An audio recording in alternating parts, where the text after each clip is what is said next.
Arratsaldeon, muy buenas tardes. 12:40 de la tarde. Arrancamos hoy esta tertulia informativa con las polémicas declaraciones del delegado del Gobierno en Euskadi, Carlos Urquijo, calificando de desprecio y agravio el hecho de no invitar al Ejército a un acto que se celebrará mañana en la Alhóndiga, en el que es una jornada técnica en el que se va a tratar de analizar cómo han cambiado las situaciones de emergencia, los cuerpos de emergencia ante una situación como las inundaciones del año 83. Es uno de nuestros asuntos, pero hay más y son estos.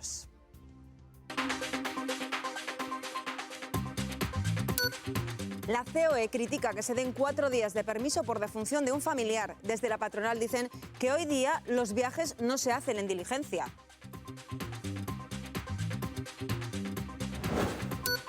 Lejos de rebajarse, continúa la polémica en torno al concierto y al cupo. Rubalcaba afirma defender el primero, pero señala que el cupo sí es discutible.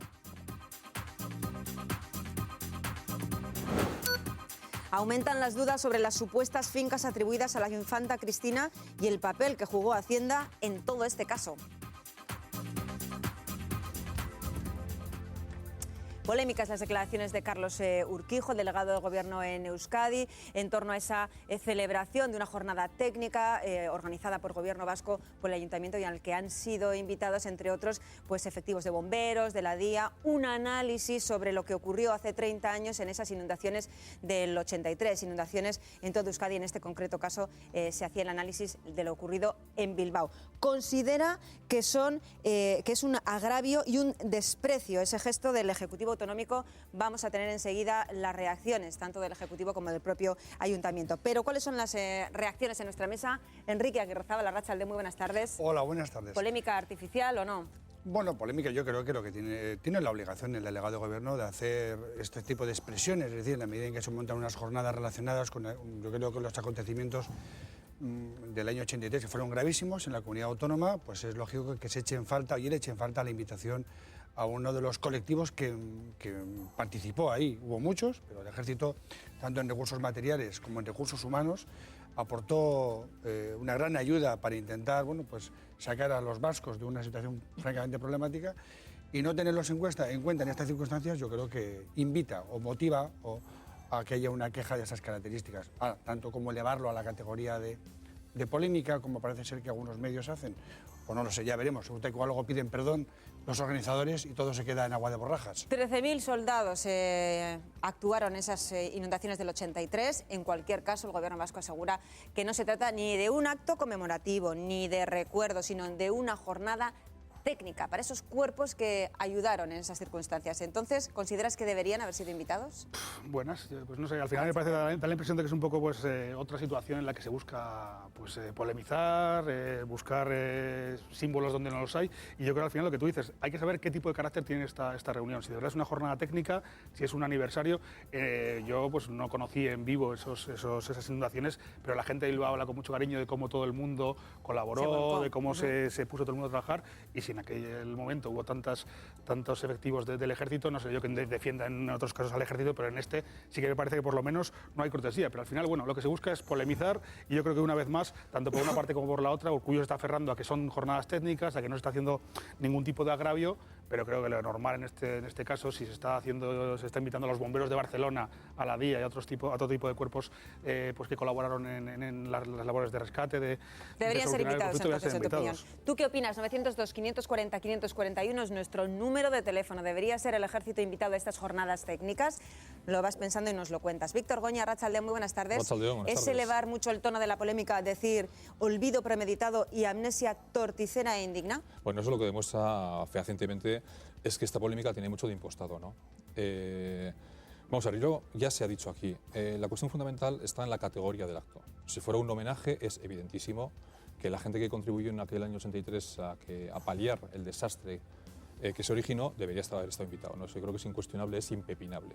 La cuestión está en que el Gobierno vasco dice que son unas jornadas técnicas, ¿no?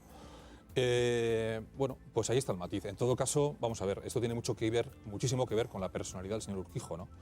Yo, por experiencia propia, porque trabajé en una institución muy similar a la que él dirige, pienso que el delegado del Gobierno está básicamente para dos cuestiones. Una, para engrasar las relaciones, para engrasarlas, bastantes dificultades entre administraciones para que el delegado del Gobierno se meta al medio. Y la segunda y más importante, para velar por la calidad de los servicios públicos que el Estado presta en cada comunidad. Esto es esencial. Claro, estas dos funciones yo creo que son antitéticas con el carácter que ha venido demostrando el señor Urquijo, que evidentemente busca el foco, y yo diré también que en su derecho está, pero esto es lo que es. Iñaki Lezama, Arratsaldeon, muy buenas tardes. ¿Cuál es tu opinión al respecto? Bueno, a mí me hace mucha gracia porque estamos acostumbrados en los últimos tiempos a que el señor Urquijo diga lo que está fuera de lugar, ¿no? Primero, es de carácter técnico y si es así no tiene por qué estar. Lo mismo podríamos, yo estuve en aquellas inundaciones en Echevarri de voluntario y a mí nadie me ha citado en ningún momento para hacerme ningún homenaje ni nada, ¿no? O sea, miles y miles de ciudadanos. En cuanto a la cifra que dice este señor, es totalmente incierta. 13.000 soldados, asegura él. No, son 13.000 personas entre cuerpos y fuerzas de seguridad del Estado y ejército. Los destacamentos fue un destacamento de Palencia, un destacamento de Araca y un destacamento de Donosti. Y encima llegaron 2 días después de que el resto de las personas fuéramos allí. En cuanto al tema de las fuerzas de seguridad del Estado, no estuvieron para colaborar, estuvieron para ejercer para que no se ejerciera el pillaje y encima poniendo trabas a alguna gente que había ido de forma voluntaria. Habrá que pensar que el ejército está para lo que está y lo lógico es que ayude y colabore con este tipo de situaciones, pero no para que hagan una situación esta. Desde luego que este tema de las inundaciones, permitirme, está dando que hablar. Es un tema que nos toca a todos muy, muy de cerca porque en mayor o menor medida lo vivimos. Y tenemos ya al teléfono una persona que nos quiere dar su opinión sobre estas declaraciones. Yone, de Bilbao. Arratsaldeon, muy buenas tardes. Arratsaldeon. Bueno, ¿cuál es tu opinión al respecto? ¿Es una polémica artificial o no? ¿Se debería haber invitado al ejército a estas jornadas técnicas? Yo creo que es una polémica artificial en cuanto la hace esta persona, que lo que representa es una negación de voluntad, porque este señor está aquí en representación del Gobierno central, cuando aquí hay un representante del Gobierno central que es el propio Lehendakari. Entonces, creo que el sacar siempre el tema de el cariño que tenemos a las instituciones del Estado español, este señor está haciendo es muy antiguo el discurso y o sea, quiero decirte que en las últimas elecciones y en las diferentes elecciones, ¿cuál es la voluntad de la gente, de la sociedad vasca? Pues que no comulga con ese discurso antiguo. Y otra cosa diría, yo creo que en este tiempo de crisis tan profunda, creo que también habría que darle un toque al propio Ayuntamiento de Bilbao a ver en qué se gasta el dinero público, porque, ojo, si es para ver si realmente se ha utilizado el dinero público para evitar que volviera a pasar, si mañana hay una gota fría o hay un fenómeno atmosférico que es imprevisible, para que se desborde todo, no deberíamos de olvidar que muchas veces la cantidad de daños materiales que se generan es porque las administraciones durante todo el tiempo no se molestan ni en limpiar los ríos. Perfecto, ni en utilizar. Entonces, recogemos las dos opciones, la opinión y también la crítica. Y este señor, oye, que se dedique a lo que se tiene que dedicar y que deje de aburrirnos, que estamos muy aburridos ya de él. Bueno, agur, Yone, es que ricasco. guapa. Bueno, del 83 aquí pues han pasado 30 años, las cosas han cambiado y mucho, no solamente en las canalizaciones y en la construcción de esas infraestructuras para evitar que aun teniendo una gota fría impredecible, pues esto pueda ocurrir. Sí, pero con independencia sí, de la imprevisibilidad de los acontecimientos meteorológicos, que pueden ser los que sean, no lo sabemos, mañana un huracán yo creo que lo que es incuestionable a estas alturas es la labor del ejército en esta cuestión. De hecho, el ejército creo que además fue de la mano del gobierno socialista, montó una unidad especializada en esta cuestión. Fue capaz de aglutinar todos los efectivos que tenía una unidad que se llama la UME, precisamente para el tema de emergencias y catástrofes de este tipo. Por tanto, yo creo que si alguien hoy puede formar parte de un foro técnico para hablar de estos temas, es precisamente el ejército, como puede hablar muchas policías, cuerpos de bomberos, la DIA, la Cruz Roja, que hizo una labor increíble, es decir, muchísimas. Entonces, yo no sé por qué esa negativa del gobierno a invitar a una de las partes más especializadas sobre esta cuestión.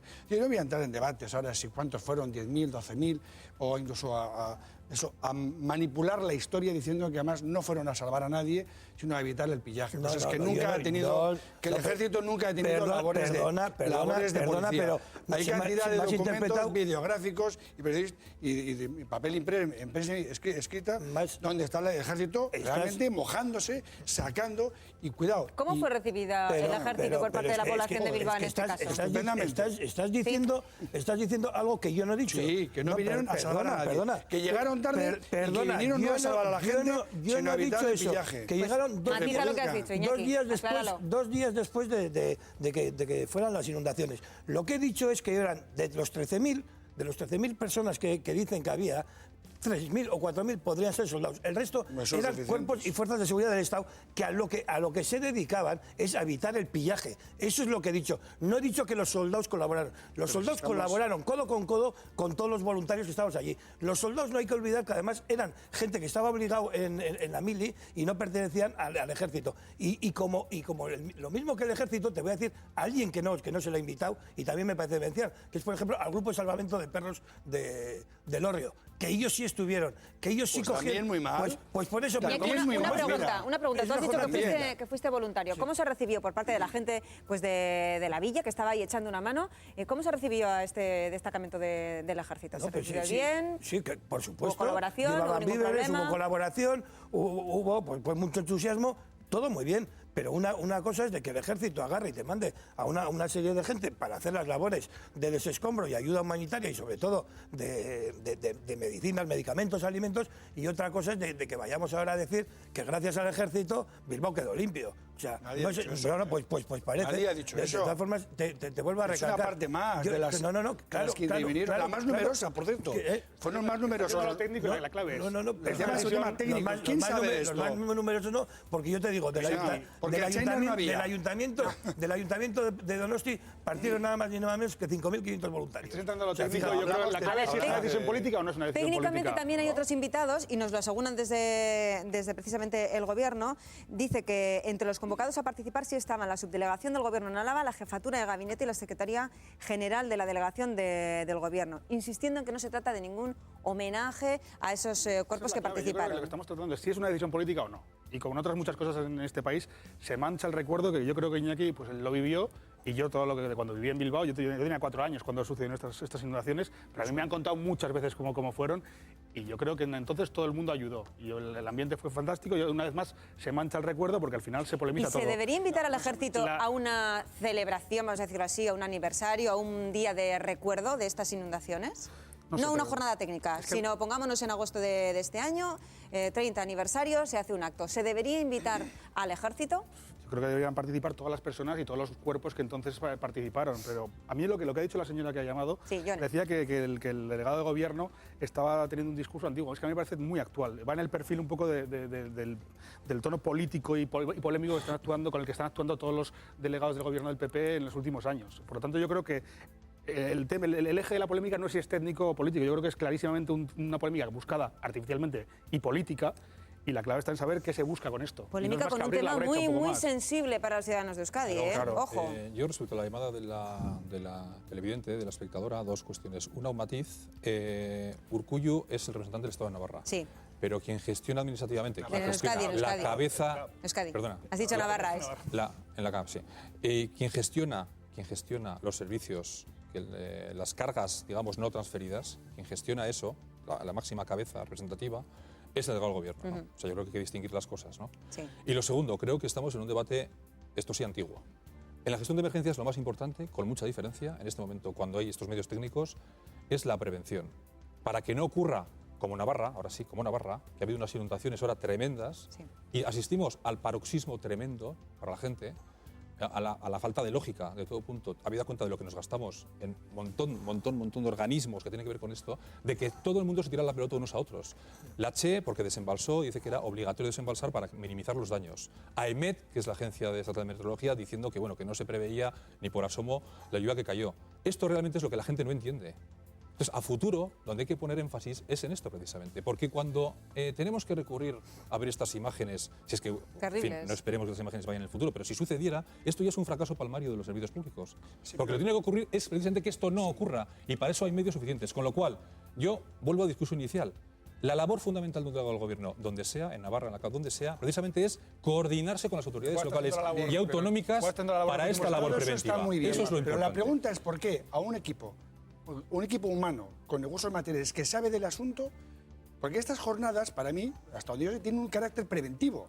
O sea, se trata de organizar este tipo de eventos de tipo técnico para ver en el futuro qué es lo que se puede hacer o cómo se pueden remediar. También del análisis Antes, de lo que durante se y hizo después. y cómo también, han evolucionado efectivamente, para eso esos lo han equipos de montado. salvamento. Entonces, ¿no? la pregunta es, ¿por qué quien ha organizado esto, que vamos a entender que son políticos nacionalistas, no ha invitado a una de las patas importantes, uno de los elementos importantes?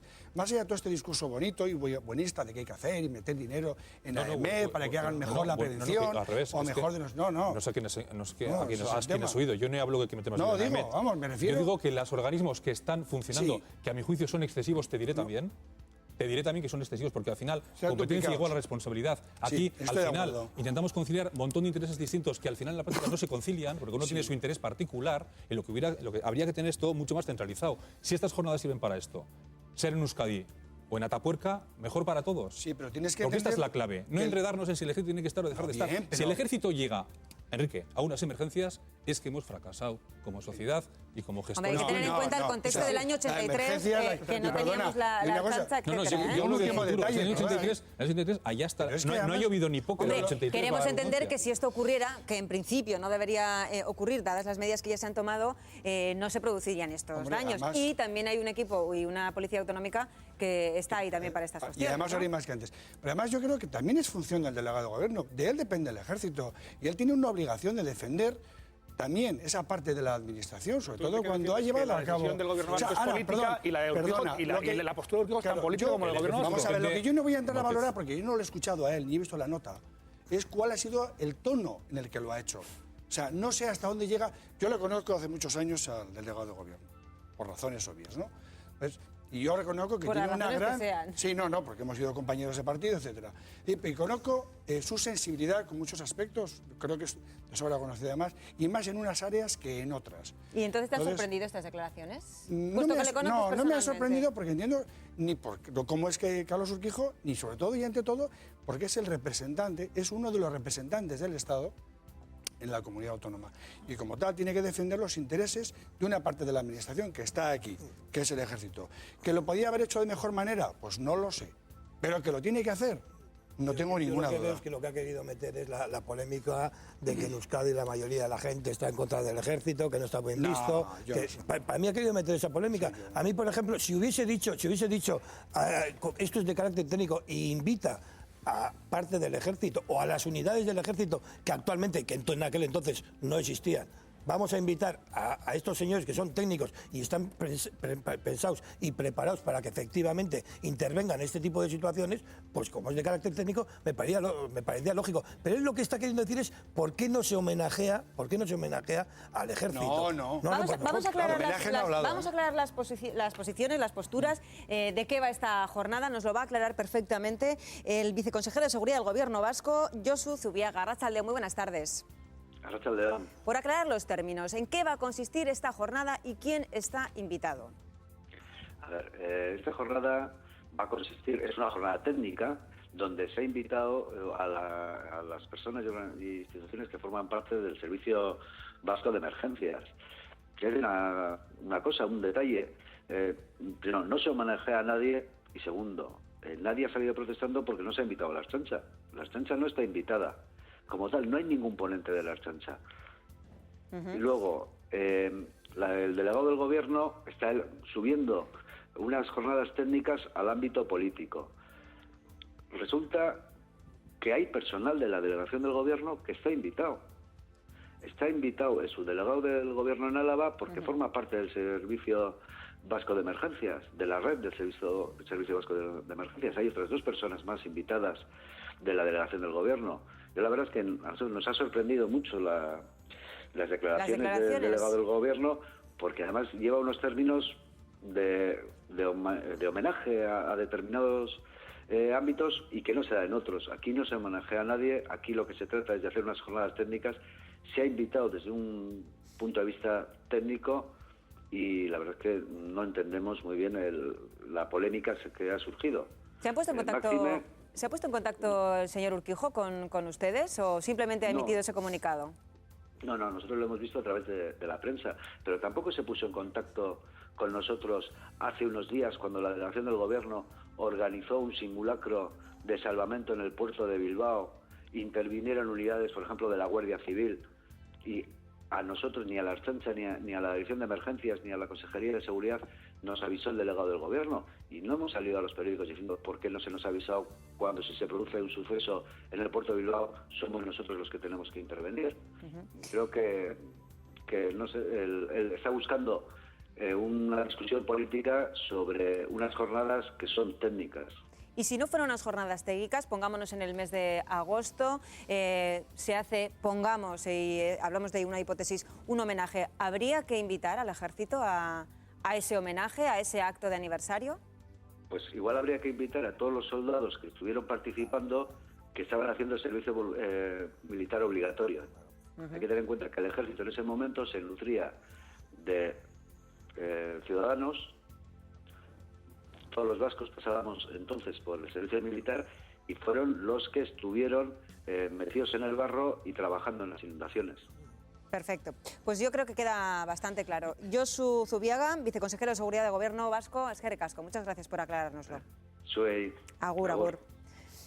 Más claro agua, yo pero la polémica desde luego que sigue sobre la mesa. Adela, Si hay que invitar o no hay que invitar. A ver, Adela, nosotros aquí Servicio Vasco de Emergencia. Estamos haciendo las delicias del señor Urquijo. O sea, el señor Urquijo, cuando ha hablado, precisamente es lo que ha querido, tener esta repercusión. Yo creo que es evidente. Pero el señor Urquijo, en este caso, no ha actuado, desde mi modesto punto de vista, digamos, en atención al interés general, sino al suyo particular. Hasta el punto de que él, con las declaraciones que ha hecho, bueno, declaraciones no, con lo que ha puesto por escrito, con esa terminología que ha empleado, ha actuado como los antiguos poncios, con la carga más peyorativa que puede tener un delegado del Gobierno. Es que, si se analiza bien lo que él ha hecho, realmente ha tirado piedras contra su propio tejado.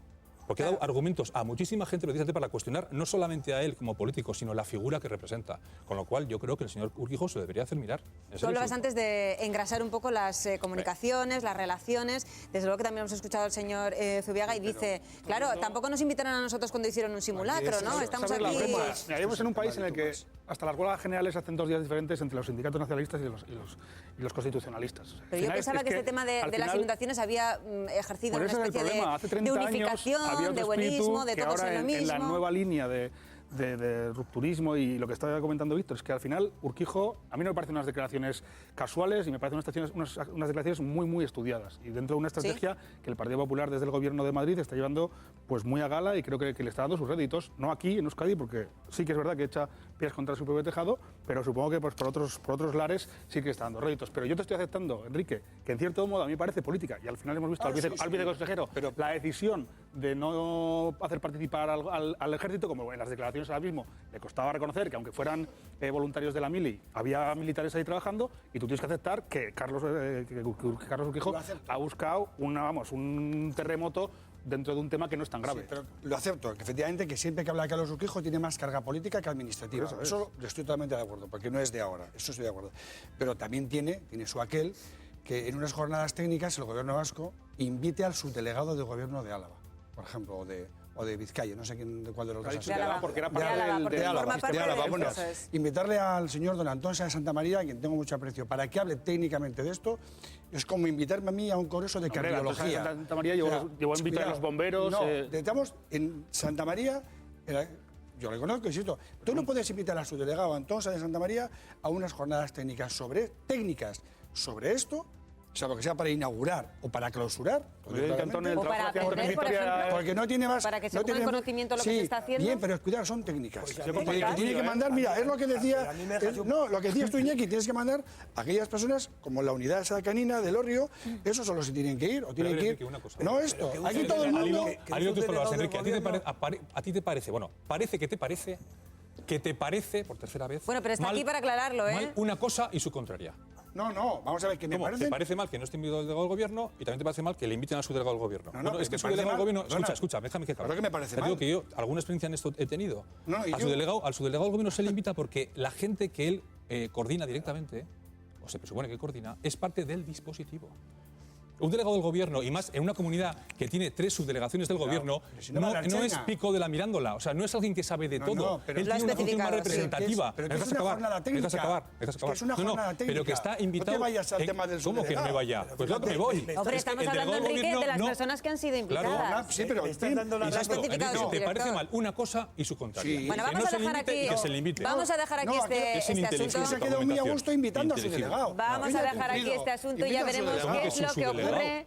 Si en agosto, Víctor, Enrique, por favor, ya veremos si en agosto se celebra un acto y a quién se invita o a quién se deja de invitar. Vamos a dejar aquí estas palabras, esta polémica, que desde luego la hay, lo estamos viendo en la mesa, para hablar del concierto económico vasco, del convenio navarro, del cupo, las palabras del PSC de Pere Navarro diciendo que había que eliminarlo, que era un privilegio. Llevamos unos días escuchando muchísimas declaraciones de si habían sido unas palabras, bueno, pues que se le habían escapado de alguna manera o de si había algo más, una verdadera estrategia política dentro del Partido Socialista. ¿Quién ha hablado? Pues Alfredo Pérez Rubalcaba. Dice, concierto y convenio sí, pero con el cupo hay algún matiz. Le escuchamos.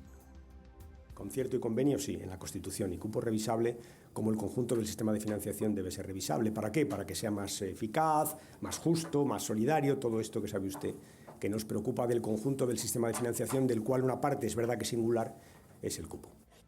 Bueno, eso no un privilegio, nos lo va a explicar perfectamente nuestro compañero Roberto Almau, todas las claves de ese concierto económico vasco y lo que supone. Adelante.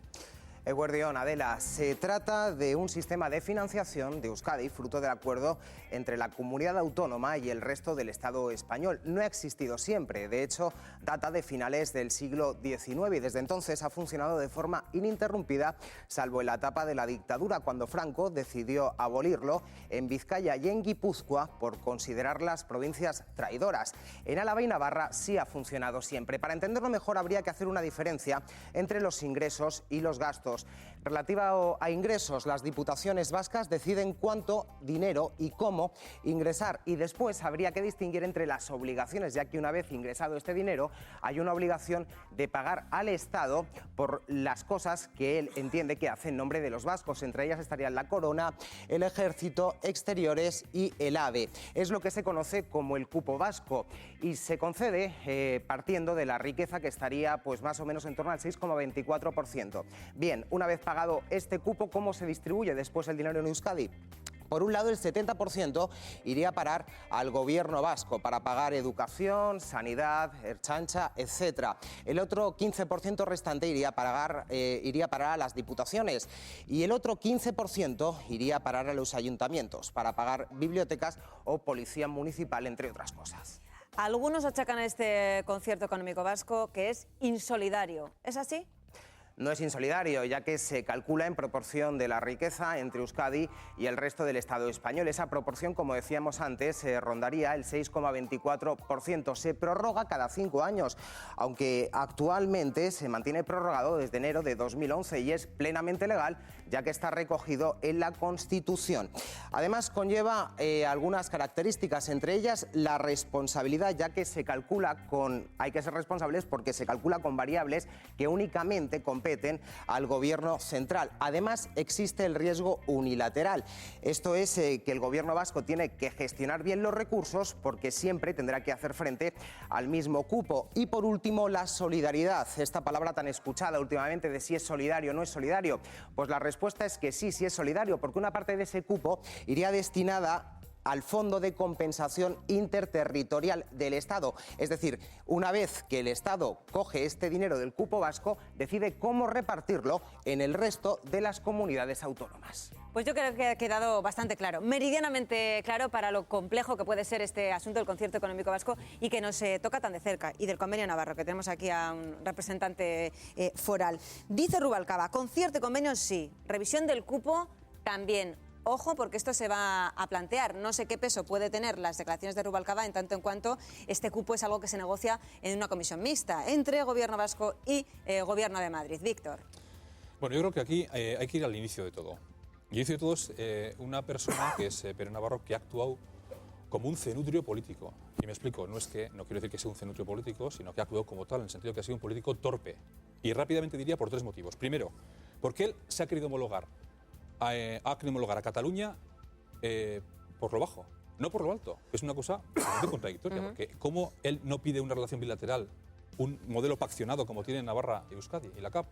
Eso no deja de extrañar. Segundo, un fallo capital, y es que él está haciendo el caldo gordo, primero a la gente recentralizadora que no son de su partido, pero también al jacobinismo del PSOE, que existe y es muy potente, especialmente en el sur de España, como es obvio. También ya hemos visto que hay 5 federaciones que apoyan, vamos, específicamente las declaraciones de Pérez. Y la última cuestión, y para mí, estando donde estamos, no menor, es que ha dejado a los pies de los caballos tanto al PSE como al PSN. Cuando tanto el PSE como el PSN tienen una posición en este momento difícil por razones diferentes, el PSE porque acaba de dejar el gobierno y el PSN porque, según la encuesta última de Diario de Noticias de hace muy poquito tiempo, es la cuarta fuerza en Navarra. Y realmente, con este discurso, este melón que ha abierto Pérez Navarro, realmente se están dando muchos argumentos, como ya es obvio y público y notorio también, al propio soberanismo, que lógicamente no va a dejar pasar la oportunidad de decir que con esta relación que se pone en cuestión, ¿qué sentido tiene ya esperar a que después de antes de la independencia? Después de lo que nos ha contado Roberto, ¿podríamos decir que el convenio y el concierto son insolidarios con el resto de las comunidades? Hombre, basándonos en que está recogido en la Constitución ese documento tan intocable, que sin embargo ahora Rubalcaba parece que dice que en determinadas cosas sí, yo creo que no lo es. Es un acuerdo vigente, un acuerdo en el que yo creo que incluso se podría, es lo que decía Víctor, es que en lugar de pedir que se iguale a todos por lo bajo, que se iguale a todos por lo alto, pero como estamos en una corriente creciente además de centralización, porque parece que todos los problemas de Estado vienen de la mala gestión de las autonomías, y sí que es cierto que muchas autonomías se gestionan muy mal, pero curiosamente no creo que las peores sean las que tienen el concierto y el convenio. En este sentido yo no lo veo como algo insolidario. Y lo que sí que creo, al hilo de lo que dice también Víctor, que Pérez Navarro, bueno, le hace un favor terrible a Rubalcaba, al PSOE en Euskadi y en Navarra, porque es que al final es que las declaraciones me parecen totalmente Fíjate que mira, Eduardo Madina precisamente hacía unas declaraciones, bueno, pues no sé si está hablando con Griñán en los pasillos, creo que era con Griñán, sí, y le pillaron los micrófonos diciendo: no entiendo nada. Decía como que se le había ido la cabeza. Preguntaba, ¿pero no estaban pidiendo algo parecido a lo que nosotros tenemos hace bien poco para Cataluña, Enrique? Efectivamente, por eso no estoy comentando lo que dice Víctor. Él no va a igualar por lo bajo, debe igualar por lo alto, pero además con mucha cara, porque es lo que no quiere, lo que no querían los catalanes, que no han querido nunca es exaccionar impuestos y tener que reclamar al ciudadano los impuestos, pero sí quieren a la postre quedarse con una cantidad de dinero muy parecida o similar a la de los vascos. Por eso sí que quieren igualar, pero por arriba, pero sin tener el trabajo adicional que supone hoy el concierto económico para Navarra y País Vasco, que de gestión de los impuestos, claro. Enrique, ¿cómo podemos decir un trabajo adicional? Pero si esta es la herramienta básica para tener autonomía fiscal y financiera, ¿cómo podemos hablar de trabajo? Pero es que él quiere un pacto. ¿Cómo que de trabajo? Él lo que quiere es un pacto. O sea, el gran error que ha cometido Pérez Navarro, bueno, ha cometido varios, sobre todo desde la perspectiva de Rubalcaba, porque hay que abrir la boca, sube el pan. Cuando no habla del tema fiscal, habla de la corona, o cuando no habla, yo no sé cuál fue lo último también. Pidió que abdicara el rey. Que abdicara el rey y alguna otra cosa más, que últimamente no sé qué le pasa a Pérez Navarro con Rubalcaba. Pues algo que tendrán que arreglar entre ellos. Le pasa que según las encuestas, RC ganaría en Cataluña. Eso es lo que le pasa. 14% de voto tendría el PSC en Cataluña. Exactamente le Bien, pasa pero eso. hay una cuestión, si eso es una cuestión que tiene, es decir, un aspecto puramente político. Luego hay otro aspecto que es jurídico, que yo creo que es un debate larguísimo, que ya iban muchos constitucionalistas sobre el asunto, y yo creo que no huelga o no merece la pena abordarlo aquí, pero luego hay otra cuestión. Yo creo que es por donde yo creo que va Rubalcaba, Pérez Navarro. Es decir, él sabe que al final nuestro sistema, tanto el navarro como el vasco, es un sistema privilegiado. Nosotros tenemos... ¿Sí? ¿Consideras que es un privilegio? Sí, nosotros tenemos, por cada euro que tiene cualquier comunidad autónoma para gastar en sanidad o en educación, los vascos tenemos 1,6 euros. Porque es así, porque nosotros lo que hacemos es recaudar impuestos y luego en una negociación política, además... Casi diríamos que entre iguales. Es como si el Estado y la comunidad autónoma o la comunidad foral navarra estableciesen una reunión entre iguales. Acordamos qué es lo que yo te voy a dar a través de ese... Pero esto está recogido en la Constitución. No, la Constitución no recoge más que una cosa, que es una malísima disposición, que es la disposición adicional primera, que es la de los derechos históricos. Tú la estás catalogando, claro, malísima. Es lo que los constitucionalistas llaman como una disposición constitucional inconstitucional. ¿Por qué? Porque va en contra de la solidaridad y del principio de igualdad del artículo 14. Pero a cuáles no, cita. ¿Qué constitucionalistas te refieres? ¿Qué constitucionalistas? Bien, porque yo te puedo decir nombres de gente que opina radicalmente lo contrario. López Basaur, ¿Perdón? Claro, pero quiero decir que constitucionalistas hay de muchos rangos. Dime uno que no sea Herrero de Miñón.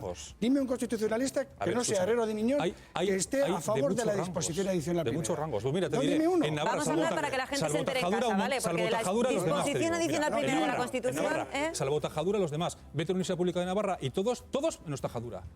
Es que ese argumento... No. Analicemos el foro y el huevo. Sigue, perdona. Sigue. Sí, pero lo que no podemos decir es que nuestro sistema no es privilegiado porque tenemos mucho más dinero que el resto de las cosas. Pero ¿cómo un derecho va a ser un privilegio? Y lo que le pasa... Pero ¿cómo un derecho va a ser un privilegio? Pero ¿por qué es un derecho? Bueno, podemos hablar... Porque es un derecho. Mira, Navarra, 1941, ley paccionada. Hablemos de ley paccionada. Mira, somos... No, por favor. ¿Cómo que no es un derecho? Esos son los orígenes del convenio y del concierto, pero no nos podemos ir hasta allí porque entonces la gente se pierde. Para que se vea claramente que es un derecho. Y la gente las comunidades llegan a la Constitución con unos derechos. Porque si no se hubieran reconocido, habría comunidades que no hubieran querido estar en la Constitución. Entonces lo que no vale es hacer un revisionismo para lo que me conviene. Y de ahí es lo que digo de Pere Navarro. Yo lo que entiendo como solidaridad es que todo el mundo aspire a la mejor manera de regularse.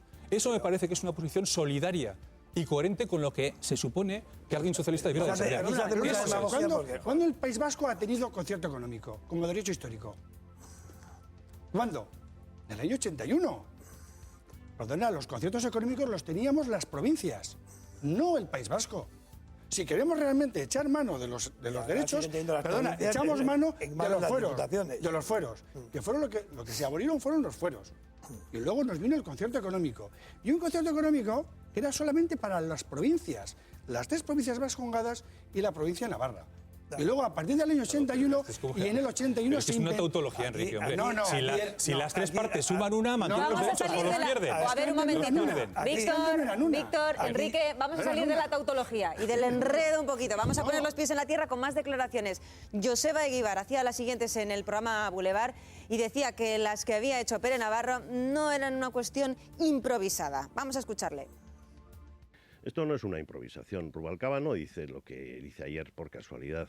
Y estamos viendo el recorrido de un Pere Navarro, que es el secretario de los socialistas catalanes, que hace unos meses compartía, iba a decir hasta pancarta y concepto y eslogan, cuando menos en torno hasta el derecho a decidir del pueblo catalán, pasando por lo que podía ser un pacto fiscal o un acuerdo fiscal. Y en este momento, como ha habido cambio de registro político, pues ahora cuestionan hasta el concierto y el convenio. Se hablaba ayer aquí en esta misma mesa de una especie de pequeña deriva del Partido Socialista Catalán, que no se sabía por dónde iba, al hilo de lo que comentaba Joseba Eguíbar. ¿Es así? Yo pienso que está todo totalmente orquestado, ¿no? Yo pienso que es lo mismo que dice Eguíbar.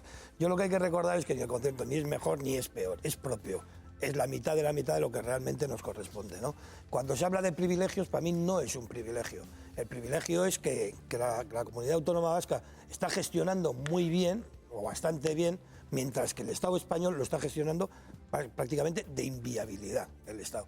Entonces, es lo que realmente les produce ese daño. Lo que sí hay que saber es que cuando hablamos del concierto no tenemos tantas ventajas, porque también hay inconvenientes. Hay riesgos. Claro, es que hay muchísimos riesgos. Si realmente el gobierno de Gasteiz y las diputaciones no hicieran el trabajo que están haciendo, nos veríamos abocados a la inviabilidad del Estado. Y desde luego, si tuviéramos una soberanía política, que es lo que nos corresponde, y se nos dejaría ser independientes, sería otro cantar. Sí, pues hablando del riesgo, existe un porcentaje fijo en un principio, 6,29% de la renta del Estado, 24, gracias, del Estado, al margen de lo que se recaude aquí. Es decir, que si nosotros tenemos un bajón del PIB, como se está notando, existe un riesgo si este dinero no se gestiona bien. Pero ¿de cuánto dinero estamos hablando? Bueno, pues nos va a poner unos datos sobre la mesa Rafa Larreina, diputado de Amaiur. Una persona de Euskal Herria le corresponde cada año pagar unos 2.000 euros de la deuda pública del Estado, mientras que una persona del resto del Estado no llega a 1.200 euros lo que paga de esa deuda pública. Que incluso las cifras desmontan esa acusación de insolidaridad, que es totalmente falsa y demagógica. Estaríamos pagando, en función de los datos que nos aporta Rafa Larreina, unos 800 euros más de lo que aporta un ciudadano del Estado a esa deuda pública. Ahí volvemos a hablar de la solidaridad.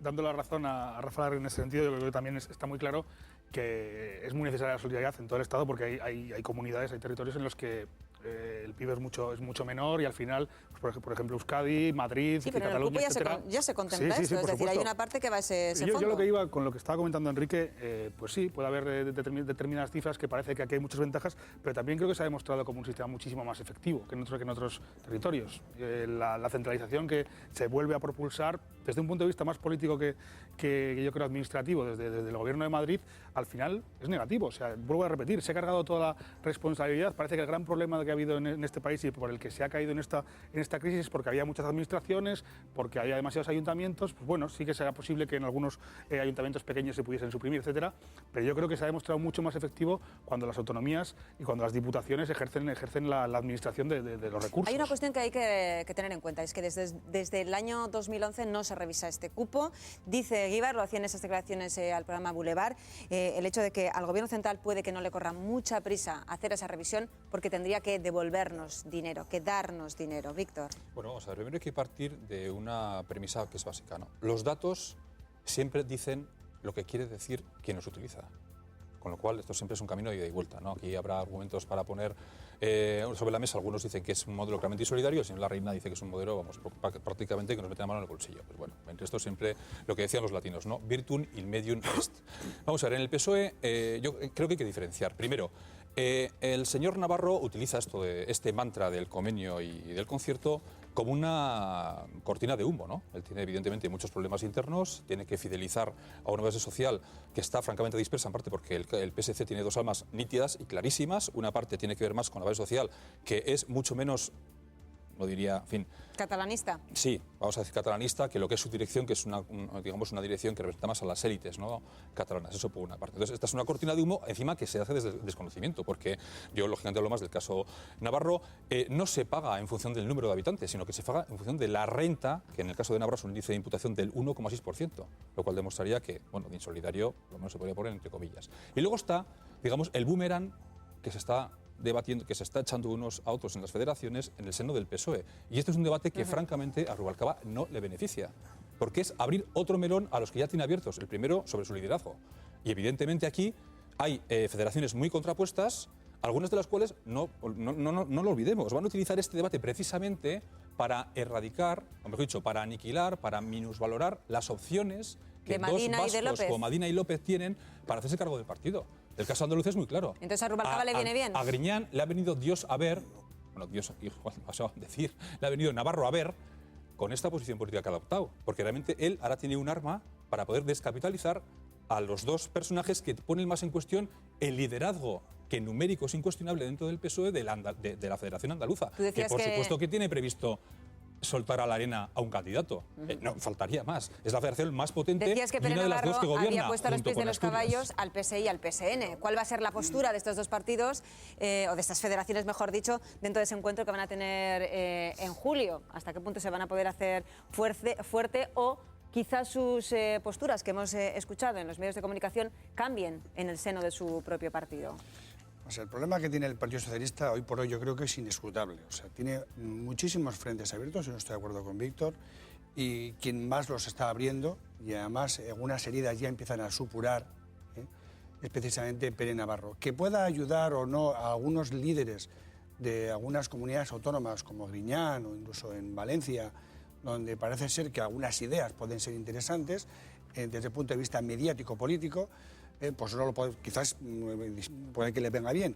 Pero hoy el Partido Socialista tiene tiene un problema de cohesión de líneas. Hoy no sabe realmente cómo trabajar y desde el liderazgo, ya no de Rubalcaba, porque yo creo que ya Rubalcaba, hoy por hoy, por lo menos desde mi punto de vista personal, está más que amortizado como líder político.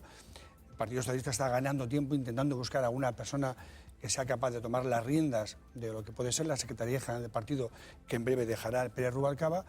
Pero a mí lo que más me llama la atención, y lo digo por todos nosotros, ¿no?, cómo nos hemos dejado llevar, cómo nos hemos dejado antes llevar por las declaraciones más o menos altisonantes de Carlos Urquijo, una persona como Pere Navarro, que ha demostrado en todos los temas en los que ha intervenido de cierta relevancia ser un verdadero ignorante, porque hasta en el tema de la abolición del rey es que ni tan siquiera sabía cómo funciona el tema de la sucesión a la corona. Este ya es otro, también ha demostrado que no tiene ni idea de lo que es el concierto, lo que es el cupo, cuál es el origen de todo esto, ni los pros ni los contras. Eso es lanzar por ahí basura, a ver cómo los demás somos capaces de captarla, no sé, de trabajarla. ¿Debate artificial? Es un debate muy, muy artificial, porque además, yo no me pongo si yo fuese el secretario del Partido Socialista del País Vasco, yo no me pongo a discutir sobre si el fuero de Bailío en Extremadura me va mejor, me viene peor, o me molesta o me deja de molestar.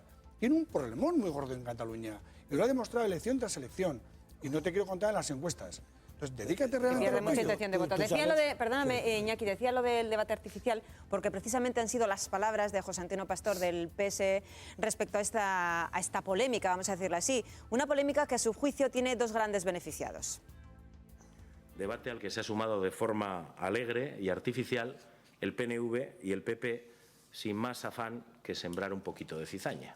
La ley quinquenal del CUMPO está vencida desde el 2011 y, por lo tanto, estamos ya en pleno periodo de negociación y, por lo tanto, a quien habrá que interpelar no es al Partido Socialista, sino al Gobierno de España y al Gobierno vasco sobre cómo piensan afrontar esta negociación.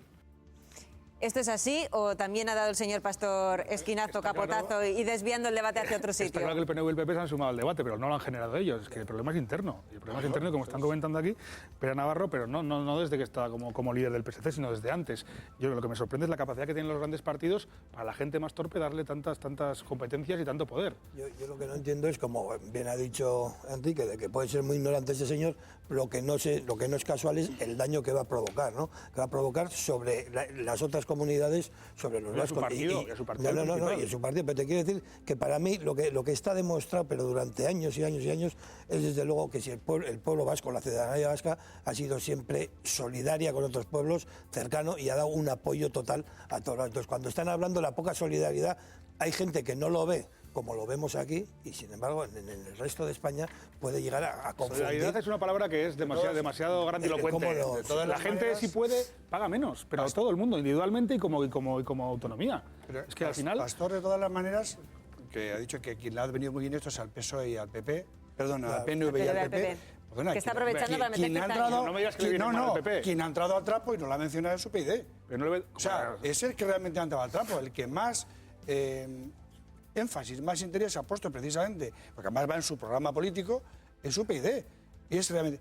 Ha dicho lo del PP porque no tenía otra cosa que decir. ¿Le viene mal al PP? Porque, no, al PP no le viene... Yo, sinceramente, podríamos coger la hemeroteca de estos días a ver por dónde van las declaraciones del Partido Popular. Yo ayer creo que vimos a Nerea Llanos defendiendo el concierto, defendiendo el cupo, que habrá que trabajar. Sí, yo a todos los dirigentes del PP a los que he oído, les he oído hablar...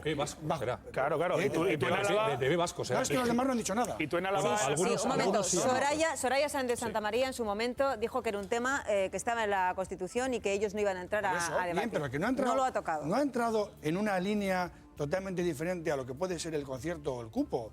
Ha entrado a trabajar en la línea que marca tanto la Constitución como las leyes vigentes en la materia. Y ya está. Hacen el pero trabajo, que sí ha entrado así un hacen el trabajo desde dentro del PSOE, pero en Álava también hemos escuchado dirigentes del PP hablar en favor del cierre de Garoña y luego la postura del partido es otra. O sea, más declaraciones. Laura Mintegui hacía las siguientes en nuestro programa en ETV Hoy sobre una posible receptividad del PNV para dar respuesta conjunta a este tema del concierto económico. La escuchamos. El día que les atacan directamente o que sentimos todos un ataque directo al concierto, el discurso es incendiario. Al día siguiente se juega con posibilismo. Bueno, yo creo que es muy serio lo que está ocurriendo. Sería una irresponsabilidad no tener en cuenta la oferta que estamos haciendo, porque realmente creemos que tenemos que dar una respuesta como país. Una respuesta conjunta entre el Partido Nacionalista Vasco y H. Bildu. ¿Creéis que eso se va a dar? ¿O cada uno de los representantes de los distintos partidos ya están haciendo las declaraciones y posicionándose en este asunto? Iñaki. Hombre, yo creo que hay que hacer un bloque. Lo que está bien claro es de que nosotros tenemos que ir... La soberanía para nosotros es totalmente imprescindible, desde el punto de vista de los vascos, para llevar a buen recaudo este barco, ¿no? Entonces, efectivamente, lo que hay que hacer es unirse. Lo que no podemos hacer es, como hace el Partido Nacionalista Vasco, es en momentos así, meterse frontalmente con el Estado y, sin embargo, no ser capaz de solicitar del Estado que vaya la posibilidad de un referéndum y que podamos optar a una soberanía real. Al margen de todas las trifulcas políticas, hay que se plantea que este debate no llega en un momento al azar, sino en un contexto de crisis económica en el cual el modelo de financiación está sobre la mesa, no solamente el concierto económico vasco, sino lo que compete a todas las demás autonomías. Por arriba o por abajo, todo este debate va a salpicar, va a tener algún tipo de repercusión en el modelo de financiación. Víctor. Bueno, a ver, es que este es un espantajo muy fácil de agitar. Bueno, digamos que se agita solo. Porque al final, ya lo estamos viendo. En esto de los agravios, pues todo el mundo tiene su parte, ¿no? De todas maneras, aquí antes se ha comentado, ¿no? La clave va a estar en que esto es una negociación bilateral, le guste o no a unos o a otros. Básicamente UPyD es al que menos le gusta. Con lo cual, al final, los actores van a ser los que son el gobierno central y el gobierno vasco, en este caso el gobierno navarro, en el caso de la comunidad foral. Bueno, y las diputaciones. La negociación, digamos, a nivel político se establece por entre Urkullu y Rajoy. Las superioridades, ¿no? Sí, bueno, de hecho fue, o a priori es lo que dicen algunos, uno de los elementos que trataron Rajoy y Urkullu allá cuando se reunieron hace un par de meses. Entonces ahí es donde va a ser la prueba del algodón, ¿no? Si realmente las negociaciones van en fin, por los cauces que se le presuponen a una relación de lealtad y recíproca, pues yo creo que el PNV, lógicamente, se va a mantener en su tesis, que es esta. ¿Que ese es el 6,24% en el caso del cupo? Bueno, ¿O creéis que le va a tocar peleárselo habría que verlo. Porque se va a pedir una subida? Lo cierto es que el PP va a ir a la mesa de negociación con una posición de más dureza, porque sabe que el PSOE, que tradicionalmente, al menos en Euskadi y en Navarra, por supuesto, habían sido mucho más proclives a negociar con una cierta capacidad, con una cierta manga ancha, para que la gente me entienda, pues el PP va a ir reforzando esa posición, porque sabe que en el PSOE pues hay una trifulca no menor con este tema, ¿no? Aunque yo también tengo que decir, porque me consta, que Rubalcaba es un fiel defensor de los derechos históricos tanto de Euskadi como de Navarra. Sí, ya lo hemos escuchado. Sí, pero el cupo es otra cosa. Otra cosa es el cálculo. Y me reitero, en el cálculo el debate del PSOE es nefasto para los intereses de Navarra. Enrique antes ha citado a un partido, UPyD, precisamente, que han sido los únicos que respecto a este asunto han dicho que sí, que el concierto económico vasco es un privilegio. Vamos a escuchar a Rosa Díez. No hay nada menos progresista que defender la diferencia, esa especie de derecho de pernada económico que es el concierto vasco. Derecho de pernada económico. La facilidad con lo que se Las palabras que decía Rosa Díez serían o son las mismas que defendía cuando militaba en las filas socialistas. No solamente en las filas socialistas. Es que esta señora no fue miembro de un gobierno con el PNV. Sí, fue consejera. Yo entiendo que, vamos a ver, la evolución personal y política se entiende. ¿Cómo no se va a entender la evolución personal y política? Pues todos hemos evolucionado en un sentido o en otro, ¿no? Pero cuidado con los conversos, ¿no? Es que los conversos a mí particularmente me dan pavor. Y esta señora es el paradigma de la conversión. Y más en este caso concreto. Derecho de pernada económico. Concreto. No, pero aparte la política de UPyD es muy sencilla. Es realizar declaraciones grandilocuentes, intentar pescar en este mar revuelto y para mí practicar una demagogia brutal. Y sobre todo sabiendo que no va a tener ningún tipo de responsabilidad de gobierno, pero se está aprovechando y desde luego pues volvemos a incidir en que esa postura o esa imagen de disensión que presenta el PSOE está favoreciendo muchísimo a nivel estatal a UPyD. Pero vamos a ver, esas declaraciones, pues bueno, lo que cuenta Víctor, es que es una persona que se traiciona a sí misma, es que es coger hemeroteca y ver la evolución, que es mucho más que evolución. Y además que me parece todo postura, y bueno, no solo ella, otras muchísimas declaraciones grandilocuentes que van haciendo por ahí pues sus. Bueno, pues vamos a calificar también las de Gorka Maneiro, desde aquí, desde UPyD de Euskadi. Puede ser más o menos comprensible que los partidos nacionalistas defiendan privilegios, pero lo que es ciertamente bochornoso y muy penoso es que los partidos nacionales también los defiendan para un determinado territorio. Nosotros estamos a favor de la igualdad, estamos en contra de los privilegios y, por lo tanto, en coherencia, lo que tenemos que hacer, y es lo que siempre hemos hecho, es denunciar también en este caso el concierto económico y el cálculo del cupo. Enrique. Bien, bueno, esto es con la imagen de que sea la líder del partido, sea una persona que antes fue una cosa y ahora es otra, ha sufrido una importante metamorfosis, una cosa no hay que desconocer. Es que UPyD desde el primer momento ha defendido esto. Sí. Hay que recordar que en UPyD, liderando, bueno, por lo menos llevando una gran peso intelectual de ese partido está el profesor Sosa Wagner, catedrático de Derecho Administrativo, que siempre ha defendido, mucho antes de aparecer, porque ya lleva no sé cuántos años en la vida académica y, por tanto, escribiendo y argumentando sobre estos temas, ya se hablaba de estas cuestiones. Esto no es nuevo, es decir, en el panorama, por lo menos en el panorama jurídico, y, por tanto, también en el panorama político. Este debate se ha establecido en muchos foros, porque en el Parlamento Vasco se ha hablado muchas veces del concierto y, de verdad, si hay algo interesante en la política, es examinar y volver a leer los debates constituyentes sobre este particular, que son, yo creo que bastante educativos. Y desde luego a muchos políticos, tanto nacionalistas como no nacionalistas, no les vendría mal esto. Ahora, que también, como le pasaba a Rosa Díez, ¿no? A veces emplear algún tipo de expresión como el derecho de pernada, ¿no?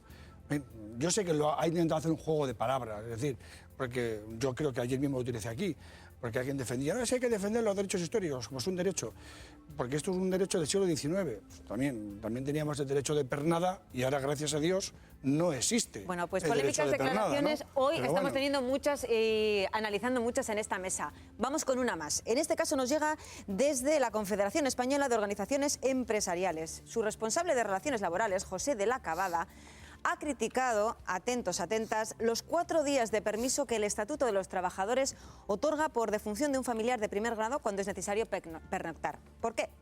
Pues dice que ya los viajes no se hacen en diligencia, es decir, que si se te muere una persona, un familiar que está lejos, tienes que desplazarte, dormir en un lugar y volver, que lo puedes hacer así como rapidito. 902-540-541 es nuestro número de teléfono para que nos des tu opinión sobre este aspecto, sobre este asunto y sobre los que vamos a ir debatiendo.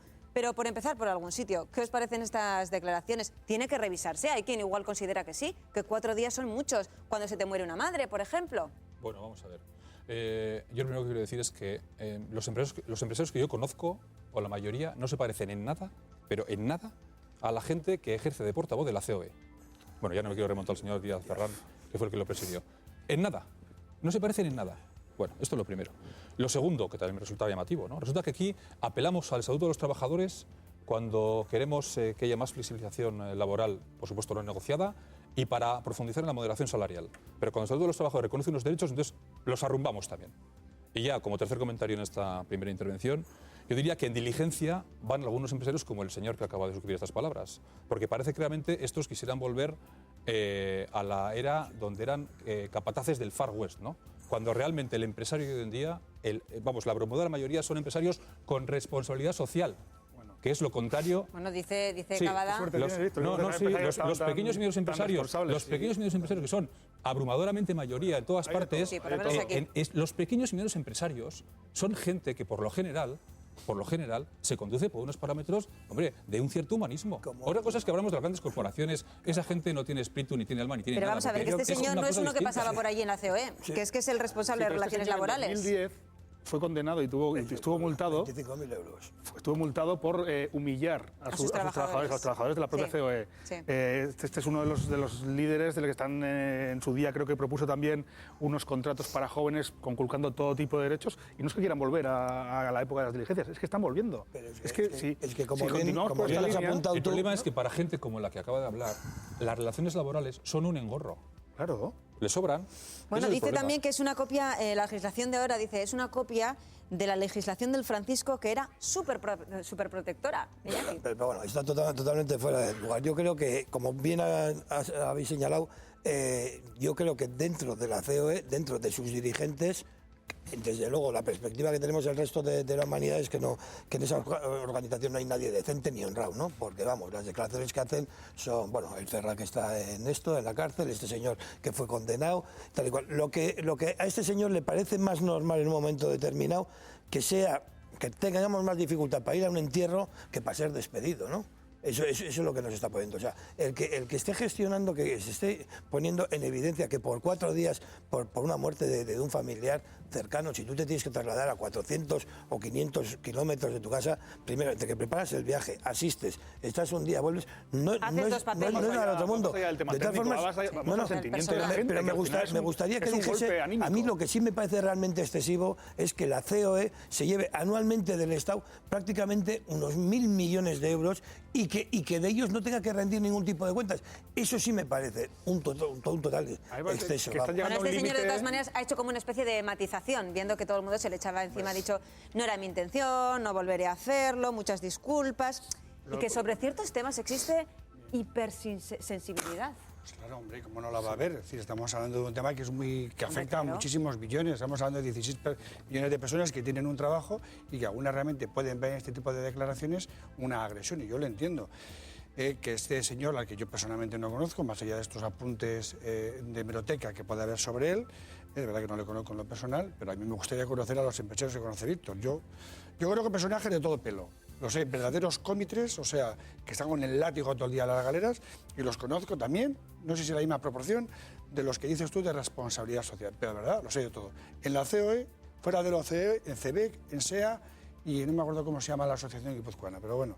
Adegui. Y les pido perdón desde aquí. No me venía ahora a la memoria. Ahí de todo. Pero estas declaraciones también se han sacado de contexto. Es decir, esto va en una declaración que tiene que ver con una modificación que lleva años que no se lleva a cabo del Estatuto de los Trabajadores, y también ha venido a colación a rebufo de los comentarios sobre el informe de ADECO sobre el tema del absentismo laboral en España. Hombre, que ya sería el colmo, digo yo, luego, considerar que esto es absentismo laboral. Y cuidado, no sé. y hay muchísimos. Igual consideras que sí. No, Andrés, técnicamente es absentismo laboral. Pero justificadísimo. No, sí, bien. Técnicamente es absentismo laboral, como son las incapacidades de... Es decir, no es para reírse. Matiza. No, o sea, yo no soy periodista, pero de esto sé algo. Ya, pero hombre, perdona, esto es un absentismo laboral. Estoy hablando técnicamente es absentismo laboral como las ITES, como una incapacidad temporal, ¿no? Eso está muy claro. Como el ir a presentarte un examen al que tienes todo el derecho del mundo, o hacer cualquier papeleo en el ámbito de la administración, como es pagar impuestos y tienes que pedir permiso en el trabajo. Ausentarse del todo trabajo. Es absentismo laboral. Entonces, yo puedo entender que alguien diga, mira, cuando antiguamente, porque la ley marca unos kilómetros, a partir de 150 kilómetros tienes más días. O sea, yo puedo entender que en algunos contextos haya algunas modificaciones que hacer en las relaciones laborales. ¿Quitar días? ¿Establecer otros parámetros de kilómetros? Igual el que tenga que ir a 800 necesita no 4, igual necesita 6. Que sinceramente, muy grave, cuidado, que no lo sé. muy grave. Pero a mí me hace mucha gracia decir enseguida, no, es que los empresarios son los que quieren... Están muy cómodos sin relaciones laborales, perdona. Si alguien quiere relaciones laborales, quiere un marco jurídico perfectamente establecido, es precisamente el empresario, la empresa. Quizás tanto o más que el trabajador. Pero afecta a unos derechos que están reconocidos y de alguna manera esto podría mermar. Que yo soy trabajador por cuenta ajena, que yo no soy empresario. Que llevo toda mi vida, 30 años trabajando. Sobre todo tras la aprobación de la última reforma laboral, y es la línea que está siguiendo, en este país se están perdiendo derechos a marchas forzadas. Y el problema es que ya te empiezan a tocar con temas como este, me parece gravísimo, porque ya no se trata ni se respeta los derechos o la sensibilidad de los trabajadores. 150 kilómetros, ¿tú crees que es normal? Que no estoy entrando en eso. 4 días, no. Que no entre en eso. Pero que nadie disfruta, nadie se va a la playa ni disfruta de los 4 días cuando se le muere el padre, la madre o un hermano. Es que estamos entrando en un punto en el que lo que me extraña es que no pase algo más gordo. En serio, me extraña es que no pase algo más gordo. Pues a que la gente no salga a la calle, porque como ha salido en otros países y como va a acabar pasando aquí. Porque no se tiene ningún tipo de respeto, porque parece que se está tomando el pelo a la gente. Y estos señores, con el señor Díaz Ferran a la cabeza, que soltaba expresiones tan grandilocuentes como esta o peores, y luego al final se acaba demostrando que es un ladrón o un criminal, porque está condenado, pues es que están haciendo el avispero y la gente por el momento... Díaz Ferran.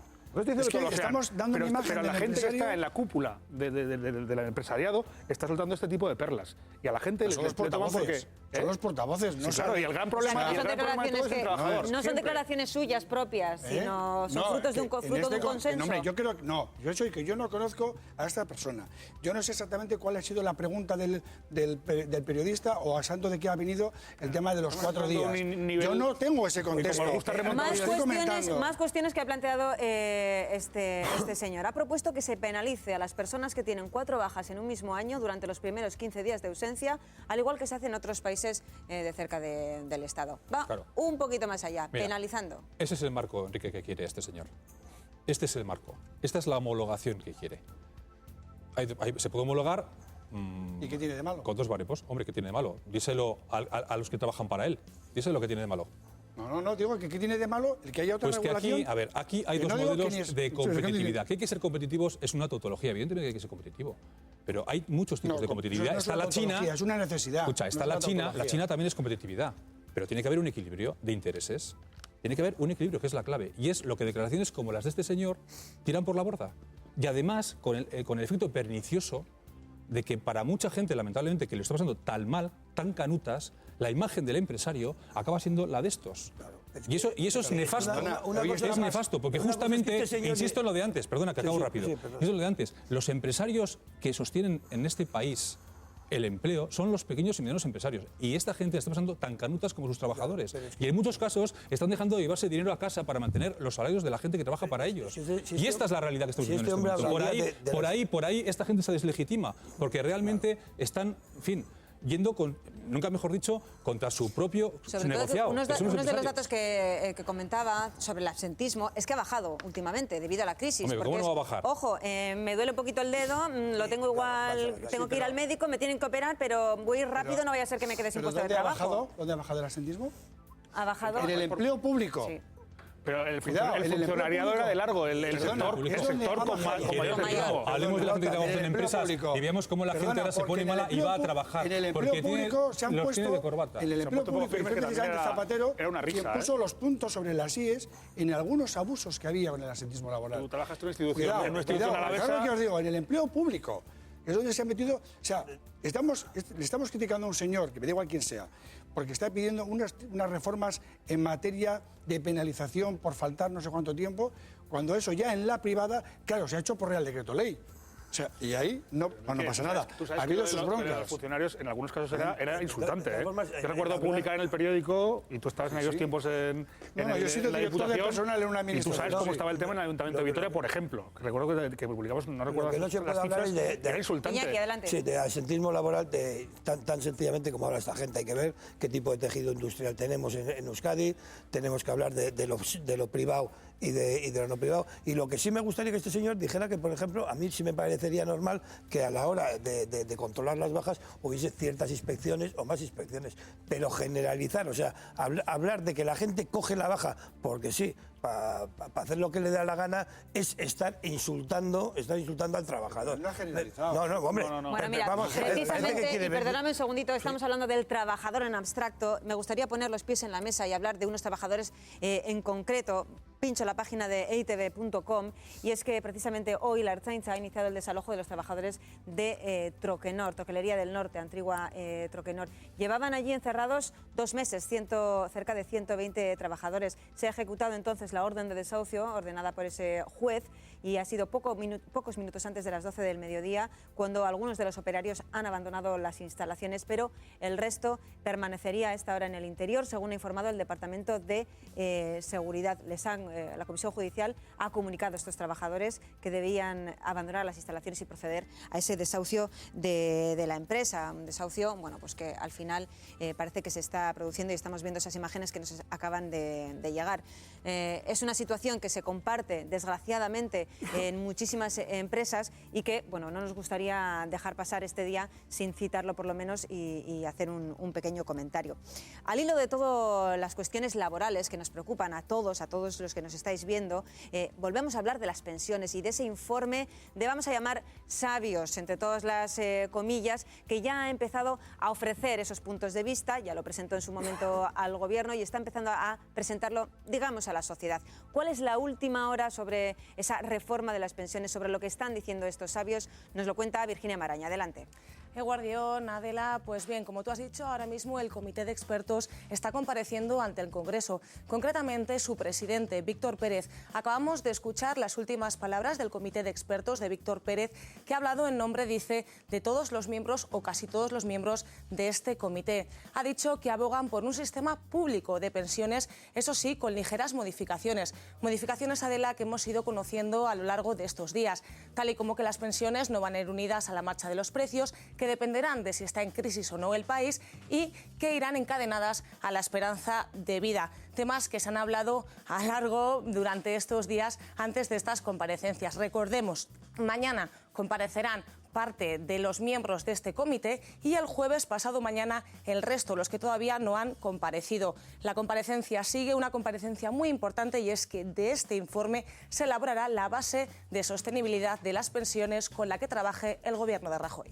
Perfecto, muchísimas gracias, Virginia. Me voy a quedar con la primera frase que has dicho: abogan por el mantenimiento de un sistema público de pensiones. También lo digo cuando hemos escuchado declaraciones, por lo menos de uno de esos miembros que han elaborado el informe, diciendo que soterradamente lo que se pretende es que todos los trabajadores tengamos nuestro propio plan de pensiones privado. Como pasa en otros países. Pero ya has dicho, se mantiene el sistema público de pensiones, pero con sus peros. Con matices. Y al final estamos viendo lo que estábamos hablando del tema anterior. O sea, yo creo que la sensación es, evidentemente, en el tema de las pensiones, el problema también tiene que ver con la pirámide poblacional, con que al final la sociedad sí que es cierto que está envejeciendo y que hay más complicaciones. Pero a mí me vuelve a dar la sensación de que, amparándose en la crisis económica, se vuelven a intentar reducir los derechos de la ciudadanía. Y en este sentido, pues bueno, las pensiones es un ejemplo, el otro fue la reforma laboral, y al final, pues todo esto que se hace en nombre de la competitividad, de mejorar, de salir de la crisis, no nos está llevando a ningún lado, y ni siquiera han empezado a solucionar el problema, y sin embargo lo único que estamos haciendo es perder y perder y perder derechos,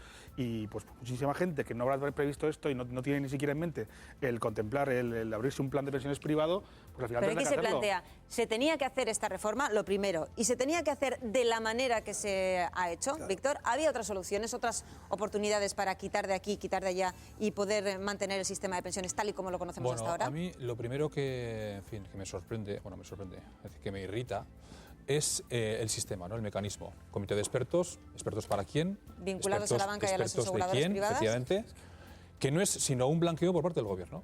Parecería mucho más honesto que el gobierno saliera un día, ¿no?, con un consejo de ministros y dijera, señores, en base a este diagnóstico hacemos estas medidas para conseguir tales fines. Pero no. Vamos a un subterfugio empleando como interpuestos una serie de personas para que cuele mejor este vademecum. Vamos a ver, sostenibilidad. ¿Tú crees que ha funcionado, que cuela mejor? Bueno, pues es el intento evidente. Yo no sé si va a funcionar o no. La imagen, la carga crítica caerá sobre los expertos. Pero yo creo que la intencionalidad política es evidente. En todo caso... Digo que se ha funcionado porque las críticas están sobre la mesa. Sí, bueno, bien, pero una cosa es que funcione y otra es la intencionalidad, pero la intencionalidad yo creo que es evidente, ¿no? En todo caso, vamos a un sistema de pensiones público depauperado, es evidente. O sea, en el año 2050, según los cálculos que hacen los propios expertos, la pensión va a bajar un 20%. Claro, entonces, cuando la gente escucha eso, primero se pregunta, oye, ¿me van a llegar a mí las pensiones? Dos, vamos a empezar a abrir un pequeño plan para lo que pueda venir, porque según algunos datos, es decir, tú un día estás trabajando, cobras 2.000 euros de sueldo, al día siguiente te jubilas y pasas a cobrar con la nueva reforma 900. Cuando la intencionalidad primera, perdón, una cosa muy breve, cuando se gestó el sistema, era que el subsidio a la pensión se pareciera lo más posible a la retribución del trabajador cuando estaba activo, ¿no? 1.100 euros de diferencia, según estos cálculos. Ese abismo se va a abrir en este momento. Yo declaraciones del miembro de UGT que estaba en el informe. Con una persona que tiene una asesoría y es una persona que lleva cotizados 35 años, tiene ahora 55. Y dice que para cuando ella se jubile, el cálculo que tenía la pensión, ella era de unos 1.900 euros. Dice que aproximadamente piensa que se le quedarán entre 1.300 y 1.400. No puede ser, eso, hay un tope, ¿no? Pues bueno, ella me lo dijo así y es una persona que está en torno a los 1.400 por ahí. No, si él se va a jubilar con 65 años, porque ya ¿tiene cuántos tiene ahora? Con 67, tiene 55. No, él se va a jubilar con 65. No, con 67. Vamos a ver. Vale, bueno, pues yo te digo que me... No vamos a ver la casuística, no vamos a ver la a mí, de todas formas, lo que me llama la atención de estos los expertos, la rapidez y la urgencia con que han salido a la palestra estos señores de agarrar y hacer un comité de expertos que no nos dicen nada, que es una cosa que ya la tenían decidida, les ponen a ellos y la dificultad para ellos. Pero Enrique, ¿esta era la reforma que necesitaba el sistema de pensiones o se podía haber recortado de otros sitios? Yo no sé, yo no soy experto en estos temas. Pero tú sabes mucho de todo. No, a mí lo que me hace gracia es que aquí enseguida estos, como decía Víctor, estos expertos, de verdad, denostéis con una facilidad al personal. Yo no sé qué opinarán ellos cuando nos ven a nosotros hablar de estas cuestiones. Mira, de verdad, es increíble. Enrique, son perdona. expertos. Si me hablas directamente, déjame un segundo. Ya, pero déjame que hay expertos de muchos tipos. A ver, un segundo los dos, venga, el matiz y luego tú, Enrique. Que siguen siendo expertos. Los expertos se eligen ad hoc, ¿sí o no? ¿Estás de acuerdo? ¿Estás de acuerdo? ¿Se eligen ad hoc? No siempre. No se eligen ad hoc, pues mira la lista de estos. ¿Qué les pasa a esa lista? Hombre, pues que están, primero, que tienen intereses evidentes. Sí, como el de Comisiones Obreras. El de Comisiones Obreras, ¿qué intereses la ha desautorizado. Comisiones Obreras, la dirección la ha desautorizado. Sí, después de... Habla con propiedad. Apoyó. Le ha desautorizado. El miembro de Comisiones Obreras apoyó el informe, sí. Pues porque adoptó un posicionamiento que no se corresponde con el de la central sindical. Tú si dejas ir a uno de tu sindicato a esa reunión, déjale ir con libertad. ¿A qué pasa? Que si no dice lo que yo quiero, yo te desautorizo. Eso es buenísimo. Mira, yo no tengo ningún óbice que poner, ningún óbice. No, yo soy un gran defensor de la libertad. Y he tenido la suerte de poder ejercerla. A veces con algunas consecuencias negativas, pero bueno. Entonces, estas personas con las que yo no tengo ningún óbice, ni menos técnico o académico de estas cuestiones, yo les dejo que hagan la propuesta para que el gobierno traslade al Pacto de Toledo. Porque realmente los que tienen que saber son los del Pacto de Toledo, donde están representados los partidos políticos. ¿Y tú crees que en el Pacto de Toledo se va a admitir como tal, como le plantean en el informe? ¿O va a poder haber una modificación sustancial? Otra cosa es cambiar una coma por aquí y un punto para allá. Yo creo que siempre que ha pasado algo por el Pacto de Toledo, ha tenido modificaciones de calado y además, modificaciones que han beneficiado, o en este caso, al proyecto de ley, para que luego sea aprobado por el Congreso. ¿Beneficiar el proyecto de ley es lo mismo que beneficiar a la ciudadanía? No, beneficiar al conjunto del sistema. Yo no hablo solamente, que siempre hablamos de los cuando hablamos del sistema, ¿verdad? El sistema, ¿quién está debajo del sistema? ¿Quién está en el sistema? No, yo porque soy el que pago impuestos, yo porque soy el que cotizo a la seguridad social y yo porque estoy en ese colectivo del baby boom que seguramente tenga problemas para cobrar. Perdón, voy a cobrar menos pensión que lo que lo están cobrando ahora.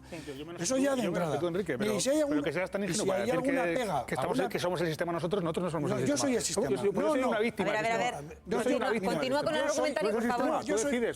Yo formo parte del sistema. Claro, perdona, yo soy el primero que decide. ¿Sí? Porque yo voto. Sí.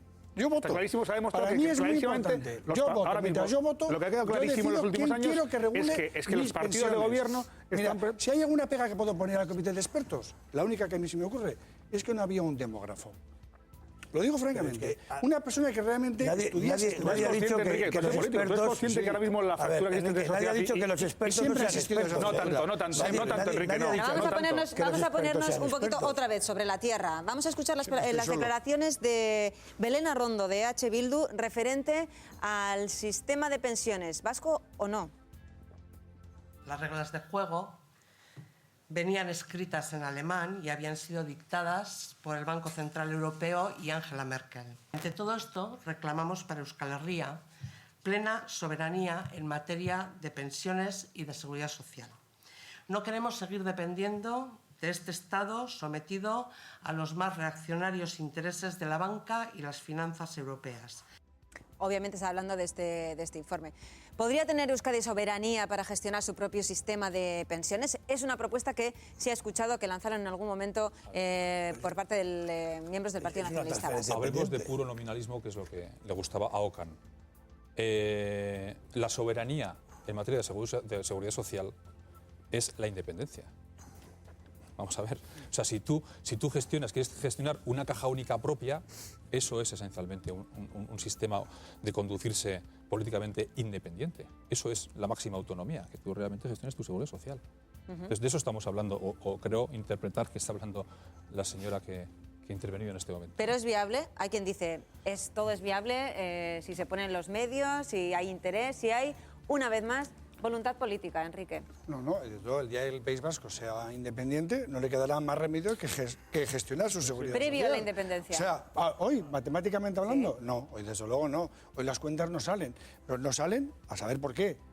Unos dicen por un motivo, otros dicen por otro. En eso tiene razón Víctor. Las cifras se manejan, depende de quién las maneje, les da una orientación. En algo de lo demás también puedo tener razón, Enrique. No, digo en algo de lo demás también puedo tener razón. La razón no la tienes tú, creo. No, de verdad. Está repartida. No, digo, o sea, encima que ahora te digo que en este tema estoy de acuerdo contigo. Pues nada, ¿Cómo estáis hoy? ¿Cómo estáis? Venga, a tus pies, gracias por darme la razón. No, me parece insultante tu actitud. Bueno, por favor, la falta de respeto. No vamos a caer en esto, por favor. Me acabas de decir que en esto tengo razón. No, si la falta de respeto es la tuya. ¿Cómo puedes decir a un contertulio que en este caso tienes tu razón? Desde mi punto de vista... Partiremos de que la razón está muy repartida. ¿Que estoy de acuerdo contigo? Vamos a ver, un momento, perdóname. Partimos de la base que cada uno viene... Perdonad, Enrique, Víctor, cada uno viene... Por favor, Enrique. No, pero es que estoy hablando yo. Es muy duro. Estoy hablando yo, por favor. Enrique y Víctor, Mercedes, por favor. Estoy hablando yo. Que no está solo. Aquí cada uno se representa a sí mismo. Todas las opiniones que se oyen aquí vienen de vuestra boca, independientemente de los medios de comunicación o de lo que a quien representéis o no representéis. Pero sobre todo lo que se pide siempre es el máximo respeto, máximo para todas las opiniones y para las actitudes de los contertulios. Yo sé que sois en este caso señores y que lo admitís, así que por favor vamos a moderar un poquito yo lo que pido es respeto. Venga, respeto por parte de todos. Ya está. Vamos a hablar de la infanta, que sé que tenéis ganas de hacerlo, y también las personas que están viéndonos en casa. 902 540 541 es nuestro número de teléfono. Ya sabéis que han salido un sinfín de informaciones. Haciendo un poquito de cronología, día os recuerdo que el juez que instruye el caso NOS, el juez Castro, pidió a la agencia tributaria un informe sobre las cuentas de la infanta Elena. Bien, la agencia tributaria, Hacienda, se lo envía y, sorpresa, ahí aparecen, según las informaciones que hemos podido leer, el hecho de que la infanta Elena habría vendido una serie de propiedades, 13 en concreto, por importe de 1,4 millones de euros. A partir de ese momento todo se enmaraña. La infanta dice que eso no ha sido así. ¿Cuál es la última hora? Roberto Almau nos la cuenta. Adelante. Arratsaldeón, de nuevo, Adela. Pues habrá que esperar a juicio para conocer si realmente la infanta vendió o no esas propiedades, ya que la agencia tributaria ni confirma ni desmiente absolutamente nada. Recordamos que Hacienda mandó un informe a petición del juez José Castro en el que se podría asegurar que la infanta habría vendido hasta 13 propiedades tras la adquisición de su palacete en Pedralbes. ¿Cuáles son estas propiedades y cuánto dinero pudo haber conseguido con ellas? Siempre supuestamente. Lo vamos a ver a continuación. En primer lugar, en febrero de 2005 habría vendido 2 propiedades en la playa de San Juan, en Alicante, por las que obtuvo casi 170.000 euros. Unos meses más tarde vendió hasta 5 propiedades en la pequeña localidad de Ciudad Real llamada Valenzuela de Calatrava por 56.000 euros. Las ventas habrían continuado al año siguiente y fueron de mayor importancia. Se podría haber deshecho de un inmueble en la localidad costera de Calella, en Barcelona, por 450.000 euros y habría cerrado el año con la venta de 5 propiedades más en el municipio alicantino de Pilar de la Horadada. En total, el conjunto de las ventas supone unos ingresos de casi 1,5 millones de euros. Lo que sí ha negado ya Hacienda de forma tajante es que no ha habido ningún tipo de conspiración y que los datos no se han manipulado intencionadamente. Así que, como te decimos, habrá que esperar a juicio para que se aclare todo este embrollo. De la infanta Cristina, que antes he dicho la infanta Elena, es que me ha atención al subconsciente porque luego quiero decir un dato sobre ella también. Pero estamos ante una maraña de quién tiene la culpa, de si fue un error humano o no fue un error humano. Dice Hacienda que en realidad lo único que ha hecho ha sido transmitir los datos que le llegaron desde terceros, es decir, los registradores de la propiedad, los notarios. Por eso el propio juez ha dicho, señores, mándenme ustedes los asientos a los que estamos haciendo alusión. ¿Qué hay detrás de todo esto? Porque hay muchas teorías, una de ellas muy, muy conspiranoica. Víctor. Hombre, yo creo que esto es un sainete, ¿no? Lo que estamos viendo. Y además se parece a un vodevil reciente, que es el de la rendija de Santiago Cervera, en famosa Conta de Lacan, ¿no? Porque aquí realmente sí que esto da pie a tesis conspiranoicas, prácticamente, ¿no? Porque a mí me cuesta mucho creer que los fedatarios públicos son los administradores, los propios notarios, que todo el mundo, digamos, en fin, se haya equivocado con este tema, ¿no? 4 veces, 4 personas distintas. Es una cosa muy sorprendente. Los registradores de la propiedad son gente seria, como los notarios. En fin, yo creo que no cabe duda de eso, ¿no? En todo caso, me parece que lo pernicioso de esto es que al final podemos acabar, digamos, casi victimizando a una infanta que es copropietaria de una sociedad como Aizón, que era una sociedad pantalla, según lo actuó en la causa, y que además tenía el 50% siendo presidenta de una sociedad actuada como pantalla. Y eso ni tan siquiera le ha valido o ha servido para que ella declarara, ni tan siquiera en condición de testigo, ¿no? En la causa abierta por el juez Castro. Con lo cual yo creo que realmente estamos ante un sainete, un vodevil que la gente no concibe, que tiene como parte perniciosa o nociva que se puede, en fin, generar un halo de victimismo sobre la propia infanta, que en este caso tiene alguna responsabilidad tendrá. Y yo creo que a partir de ahí lo que todavía resulta más kafkiano es que el ministro Montoro se llama Andana, como si esto no fuera con él. Ayer respondía y la respuesta era: no sé de qué me hablan ustedes, la agencia tributaria, sino como si la agencia tributaria no dependiera de él. ¿Cómo queda aquí la agencia tributaria? Estamos hablando de la Hacienda, que se supone que se encarga de recaudar los impuestos de algo muy serio con lo que luego se maneja, ¿no? Como suele decir vulgarmente, como cagancho en Almagro. Es decir, peor no se puede hacer. Yo puedo entender que una agencia tributaria o cualquiera que, en este caso nuestras diputaciones forales en Hacienda, que sean las competentes en tener esa información, el registrador se puede equivocar, un notario también, lo puedo entender, pero se puede equivocar una vez, se puede equivocar 2, ya mal 3, pero son 13. Es decir, la pregunta que hay que hacerse ya no es ya en verdad no me preocupa el tema del dinero, dónde ha venido, de verdad ya el juicio lo dirá, pero realmente es preocupante que hoy un juez pide una información en base a una persona. Es cierto que tiene un DNI especial, DNI de 2 dígitos. De 2 dígitos. Tiene un dígito. Entonces, y que se confundan tanto, me da mucho que pensar. Y yo no quiero, de verdad, yo no voy por la tesis conspiranoide, sino que voy por el tema de que algo se ha hecho francamente mal, pero rematadamente mal, y que ya a estas alturas, desde mi punto de vista, Alguien políticamente tendría que haber pagado esto. Yo lo dije, de quien se publica esta información en los medios es sobre mí, Enrique Agrazabal, que tiene 13 inmuebles que ha vendido por este valor, y es una información que procede de la agencia tributaria, yo personalmente presento una demanda civil contra la administración tributaria por un delito, por una lesión de mi honor. Eso de entrada. Miquel Roca, que es el abogado de la infanta, ha dicho que no va a presentar ningún tipo de querella contra Hacienda. Hombre, pero eso es porque tiene una vuelta. Es decir, yo entiendo que la infanta... No, estamos hablando de que si esto ha pasado con la infanta, es decir, que puede pasar con mucha otra gente. Y eso es lo que no puede ser. Y hay quien se pregunta, si esto fue así, estamos oyendo hablar de la teoría del error, pero si esto fue así, nadie tributó o nadie recuperó esos impuestos por esta venta. Algo que de haberse producido habría prescrito ya, porque ya ha pasado mucho tiempo. Lo que está bien claro es de que esta familia ha gozado de impunidad total y nadie se ha dedicado a investigarles como se les debería investigar, ¿no? Los notarios, los registradores pasan unos datos y todos sabemos que para justificar los ingresos, ciertos ingresos, hay que justificar ciertas ventas. Yo, desde luego, no tengo ninguna... Pero, a ver, sí. Para justificar ciertos ingresos en ciertas cuentas propias, o sea, ¿de dónde ha sacado usted el dinero para pedrables, para no sé qué, para no sé cuánto? ¿De dónde? Pues de la venta de estos inmuebles.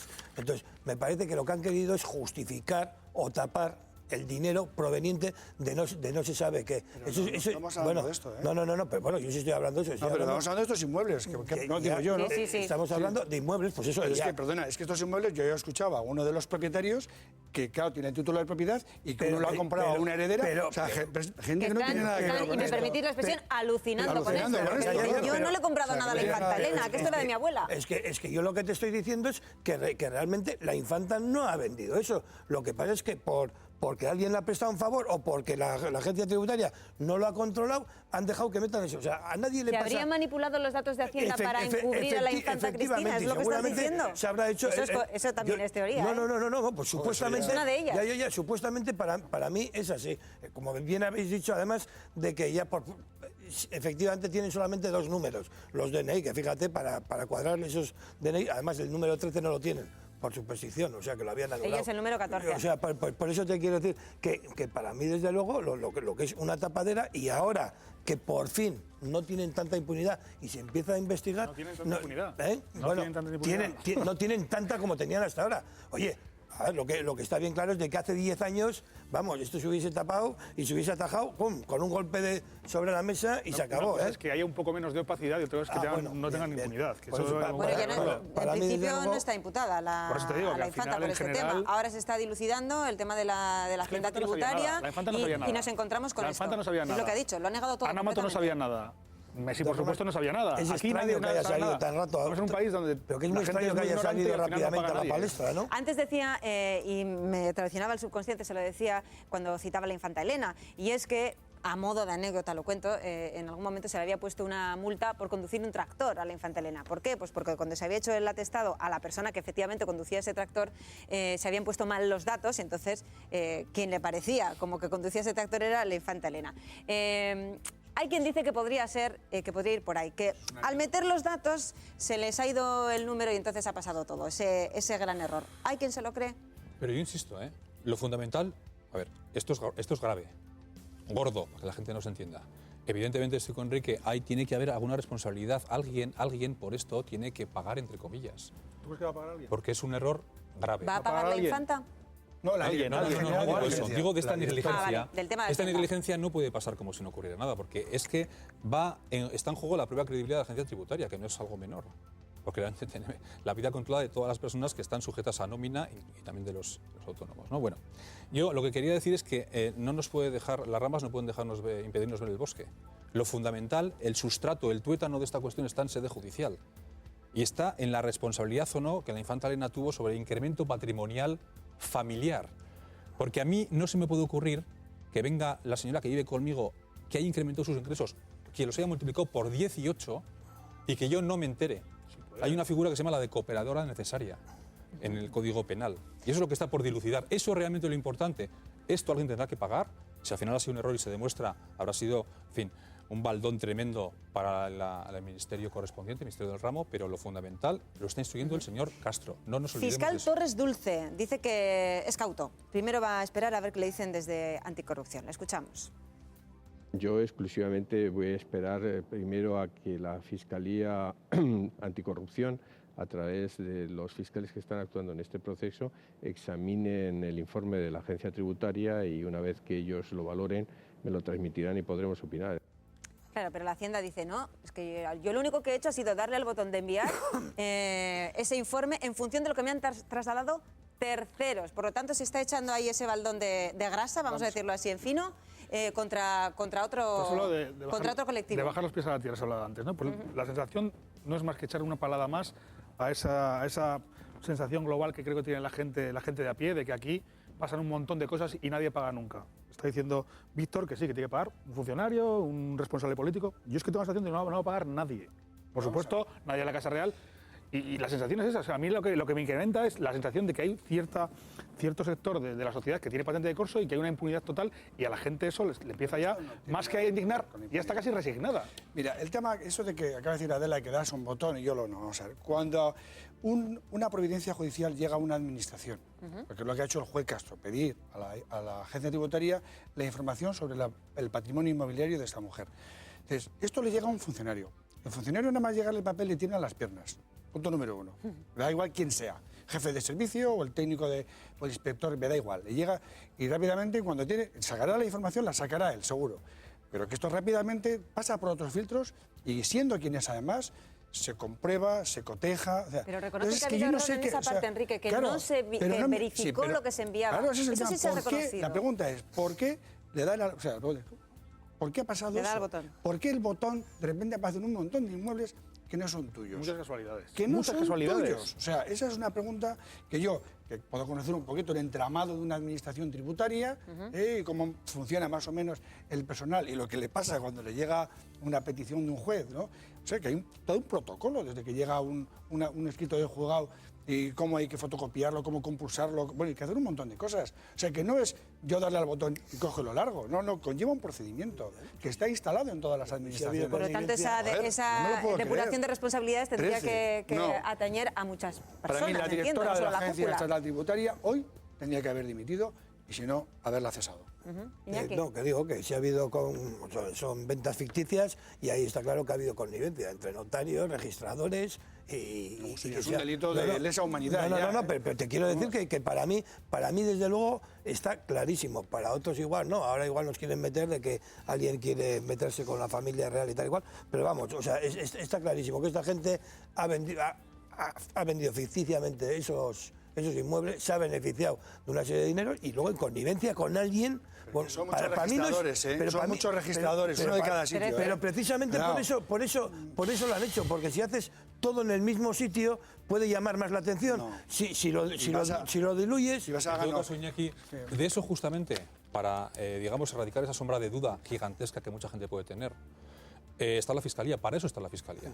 Ahora también te diré, la Fiscalía, claro, en según qué procedimientos están teniendo una actitud cuando menos curiosa, ¿no? En el caso de Hanna Barra, por ejemplo, se ha puesto de parte de los que estaban con los por ejemplo, tantos de la en el caso Bárcenas es cuestionable también su actitud. En el tema del caso Nos, bueno, pues también tiene elementos contradictorios la Fiscalía, ¿no? Con lo cual también asistimos, creo yo, con perplejidades del mundo judicial, por lo menos en algunas instancias, pues, en fin, a una depauperación de la imagen de la Fiscalía, ¿no? ¿De la justicia general? Sí, pero la Fiscalía, digamos, el Ministerio Público es el que tiene que velar por el control del procedimiento, digamos, la legalidad del procedimiento, ¿no? Y creo que ya se está corriendo en amplias capas de la sociedad que la Fiscalía, en según qué casos concretos y respecto a según qué personas en cuestión, en este momento concreto, pues también están actuando, en fin. Dice la agencia EFE, es una información de última hora, que Hacienda efectivamente habría reconocido ese error al atribuir a la infanta Cristina propiedades de otro DNI, aduciendo el tema del DNI, eso está muy bien, precisamente. Eso está muy bien, lo que decía Enrique, que alguien tenga, digamos, las responsabilidades políticas están para ejercerse. Pero que estamos hablando de un DNI que tiene dos cifras, el 14. Por eso, no vale con el reconocimiento de que nos hemos equivocado. La sombra de la sospecha ya es demasiado grande como para dejarlo así. Claro, y no quiero ser demagógica, pero si te pasa a ti o a mí, dicen, señora, usted seguro que ha hecho esto, y nadie pone en duda que no lo haya hecho. La presunción de inocencia, ¿hasta qué punto para el resto de los mortales queda en entredicho? Hay un culpable. Ya veremos si hay intencionalidad, si no la hay, pero o un culpable por cometer un error muy grave O un culpable por tener intención de lo que se cometa. Perdón, una cosa rápida. Aquí ha habido, según parece, clarísimamente una negligencia administrativa, y luego está por dilucidar si además de esa negligencia ha habido algún comportamiento indecente, ilícito, abiertamente ilegal. Para ocultar algo. En fin, esa es la parte que yo creo que la Fiscalía, incluso diré, por el propio bien de la Casa Real, debería abordar. Me parece a mí. Pero bueno, ya hay una cosa que ha hecho ayer mismo el juez, que es mandar una providencia a los registros, a los registros correspondientes, además, y algunos van hasta no solamente con el dato registral, sino con el asiento, sino con el nombre además y apellidos y DNI de las titulares o cotitulares. Es decir, eso va a dar también bastantes pistas o ideas de por qué es lo que ha podido pasar. De esto Rajoy sabrá, ¿no? Rajoy sabrá. Montoro aseguraba que no sabía. Como registrador, es un morbo que sea un... No, si alguien, mira, de verdad lo digo, yo como profesional de hecho, si hay alguien que es picajoso, ¿verdad? Que son picajosos son los registradores. O sea, uno se encuentra todos los días en el Boletín Oficial del Estado la cantidad de recursos que ponen los notarios contra los registradores porque no hay manera de que le registren pues, el acto jurídico concreto, una inscripción de una vivienda, una hipoteca, una segregación, son todo pegas. Claro, pero yo no me creo que 13 registradores... Esa es la historia. Estén conchavados. Entonces tú crees en la teoría de la conspiración. No, yo creo que aquí algo ha pasado que alguien tendría que depurar. Yo por eso digo que, no son casualidades. Quien la ha pifiado ha sido la Agencia Estatal Tributaria. Que no se puede ir de rosita. Pero son muchas casualidades. Que 13 registradores cometan un error, que esté detrás la Casa Real, demasiadas para mí, demasiadas. Es lo que apuntaban en algunas declaraciones a medios de comunicación escritos las familias a las que se les imputarían esas o las que habrían comprado esos inmuebles a la infanta. En uno de los casos correspondía precisamente a un cambio de titularidad de una propiedad de una pareja de toda la vida que había heredado y se la cambiaba a sus hijas, coincidiendo también con esas fechas.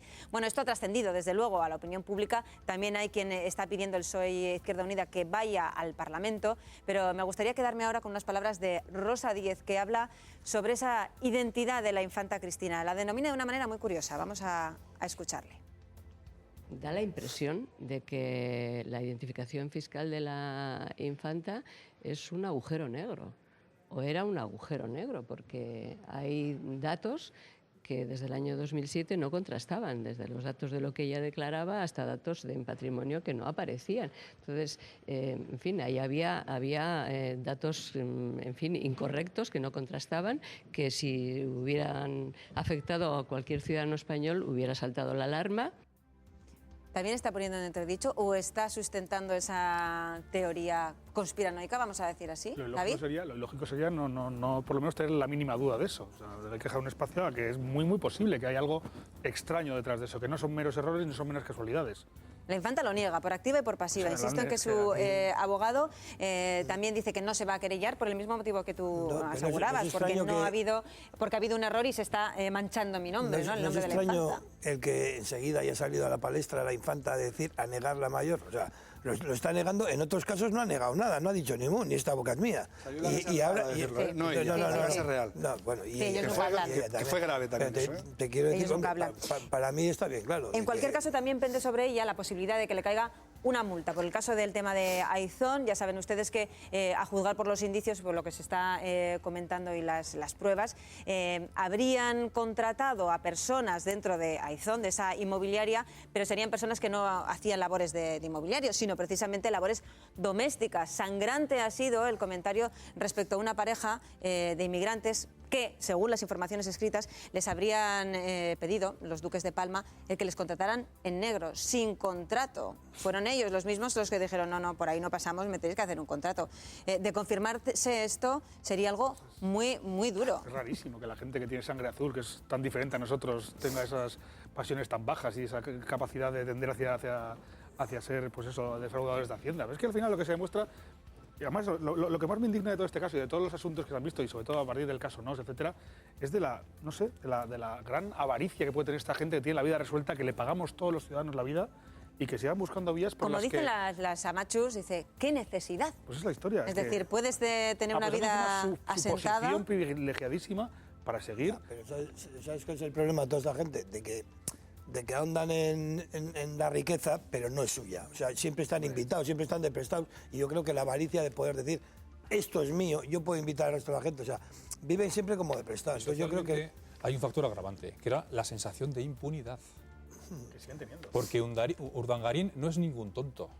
No. ¿Eh? Bueno, yo empiezo a tener mis dudas ya. Quiero decir, era un señor que tenía... Pero era suficientemente listo para urdir toda esta trama. Por tanto, me refiero a alguien que es analfabeto funcional. O sea, este señor al final tenía un nivel de vida, la familia era una familia, digamos, con posibles, él había sido un jugador de balonmano de élite, de clara élite, o sea, que este señor sabe cómo funciona el mundo. Y ha hecho cosas que son propios de Rinconete y Cortadillo. O sea, los correos que el señor Torres nos ha ido dosificando, con la mala uva natural de que su señora esposa está imputada mientras la señora esposa del señor Urdangarín está paseando por la calle con toda la tranquilidad del mundo. No sabía nada tampoco. Porque en un caso ella era colaboradora y en el otro caso era, en fin, una pobre inobservante de la realidad que vivía en su casa, ¿no? Entonces, ahí está el problema, en la sensación de impunidad que tenían. Porque si no nos explica que Urdangarín haya hecho todo lo que ha hecho, dejando el rastro que ha dejado, porque hay que ser manta para dejar. ¿Y creéis que Iñaki Urdangarín podría terminar en la cárcel?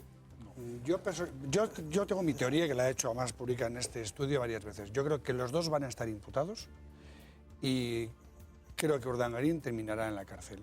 Yo creo que sí. Mira, vamos a ver. Cabeza de turco. Hablamos... No. Ejemplarizante. Él y su socio, desde luego. Es decir, porque aquí yo creo que esto es una trama orquestada entre varios, es decir, y seguramente con la colaboración de muchos políticos que conocemos ya, su nombre, son harto conocidos en Baleares, Valencia, etcétera, ¿no? Del Partido Popular. Las declaraciones de Jaume Mata son para tirarse los pelos y arrancarse. Y además es importante, además ver que hablamos de impunidad, pero hombre, encontrarnos con un juez de instrucción que ha tenido el arrojo suficiente como para citar a declarar para una posible imputación a la infanta, yo creo que eso dice mucho en favor de la justicia. Para mí no, Enrique. Cuidado, y dice mucho, y es más, no solo, a pesar de lo que luego pasó en la audiencia, que estimó el recurso de apelación, hay que recordar que aquel auto de la audiencia abría las vías, que es lo que además ha aprovechado muy bien este señor, para ver cómo se puede imputar a la infanta por alguna suerte de delito fiscal. Cuidado. En ello estábamos. Y eso es realmente importante. Pero estás eximiendo de que tuviera ningún tipo de conocimiento del caso, cuando hay correos que prácticamente confirman que estaba al tanto de todo. En eso ya se verá. Ya se verá. Pero yo creo que hoy... ¿Y tú crees que la valentía de ese juez se debe a un momento concreto? Es decir, antes lo habéis apuntado por este lado. ¿Hace 20 años esto hubiera saltado a los medios de comunicación, estaría en los juzgados? ¿O al verse involucrado un miembro de la familia real, de la Casa Real, esto estaría un poquito más tapado? No lo sé, hombre. Yo creo que hoy, y lo vemos en muchos temas, hoy, ¿cuántos políticos hay ya? Hace 20 años no había tanto político imputado. No había tanto fraude, tanta corrupción. Es decir, bueno, igual la había, pero no estaba denunciada. Bien, hoy tenemos, no nos enterábamos. Por eso digo que hoy tenemos tantas posibilidades de acceder a la información. Pero son los medios, no los jueces, son los medios. Y hay una labor muy importante. Destapando todo. Y hay una labor muy importante precisamente de los medios de comunicación. Lo digo que yo soy colaborador de un periódico que si algo tiene a bien o a gala poner encima de la mesa es la labor de investigación. Es precisamente lo que ha llevado a muchos políticos, y también en este caso a la infanta, y a su marido, a la puerta de los tribunales. ¿Quién nos iba a decir hace unos años que vamos a ver pasear por esa cuestilla? ¿Quién nos iba a decir hace unos años que la Casa Real tenía tramas para robar millones de euros públicos? Lo sorprendente no es que le imputen, es que nadie se imaginaba que no iban a tener una vida decorosa y fácil y cómoda. Pero hay quien dice, tú has dicho, la Casa Real robe. Bueno, que son palabras mayores. Aquí vamos a poner esto de no nos hacemos responsables de lo que dice el Pero te digo, no es un miembro de la Casa Real de momento. Ninguno está imputado. Estamos hablando de Iñaki Urdangarín. Pero sorte de una infanta. Cuando hablamos de la sensación de impunidad, ¿a qué nos podemos referir? A la inoperancia palmaria de los órganos fiscalizadores. Aquí hay tribunales de cuentas. Bueno, aparte de los organismos, digamos, fiscalizadores propios de la Administración, ¿no?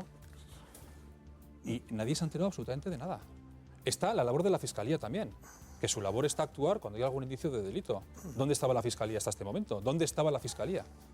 Entonces, este es el problema, que vimos que había un sistema que la gente de la calle pensaba que realmente estaba todo, en fin, con un cierto nivel de control, y como ha dicho la señora Díez ahora en el corte que habéis puesto, pues realmente esto era la casa... A mí lo que más extraño de todo me parece... Bueno, la casa de los apandados. Queridos contertulios, ha sido un debate muy interesante, vivificante, gracias a los cuatro.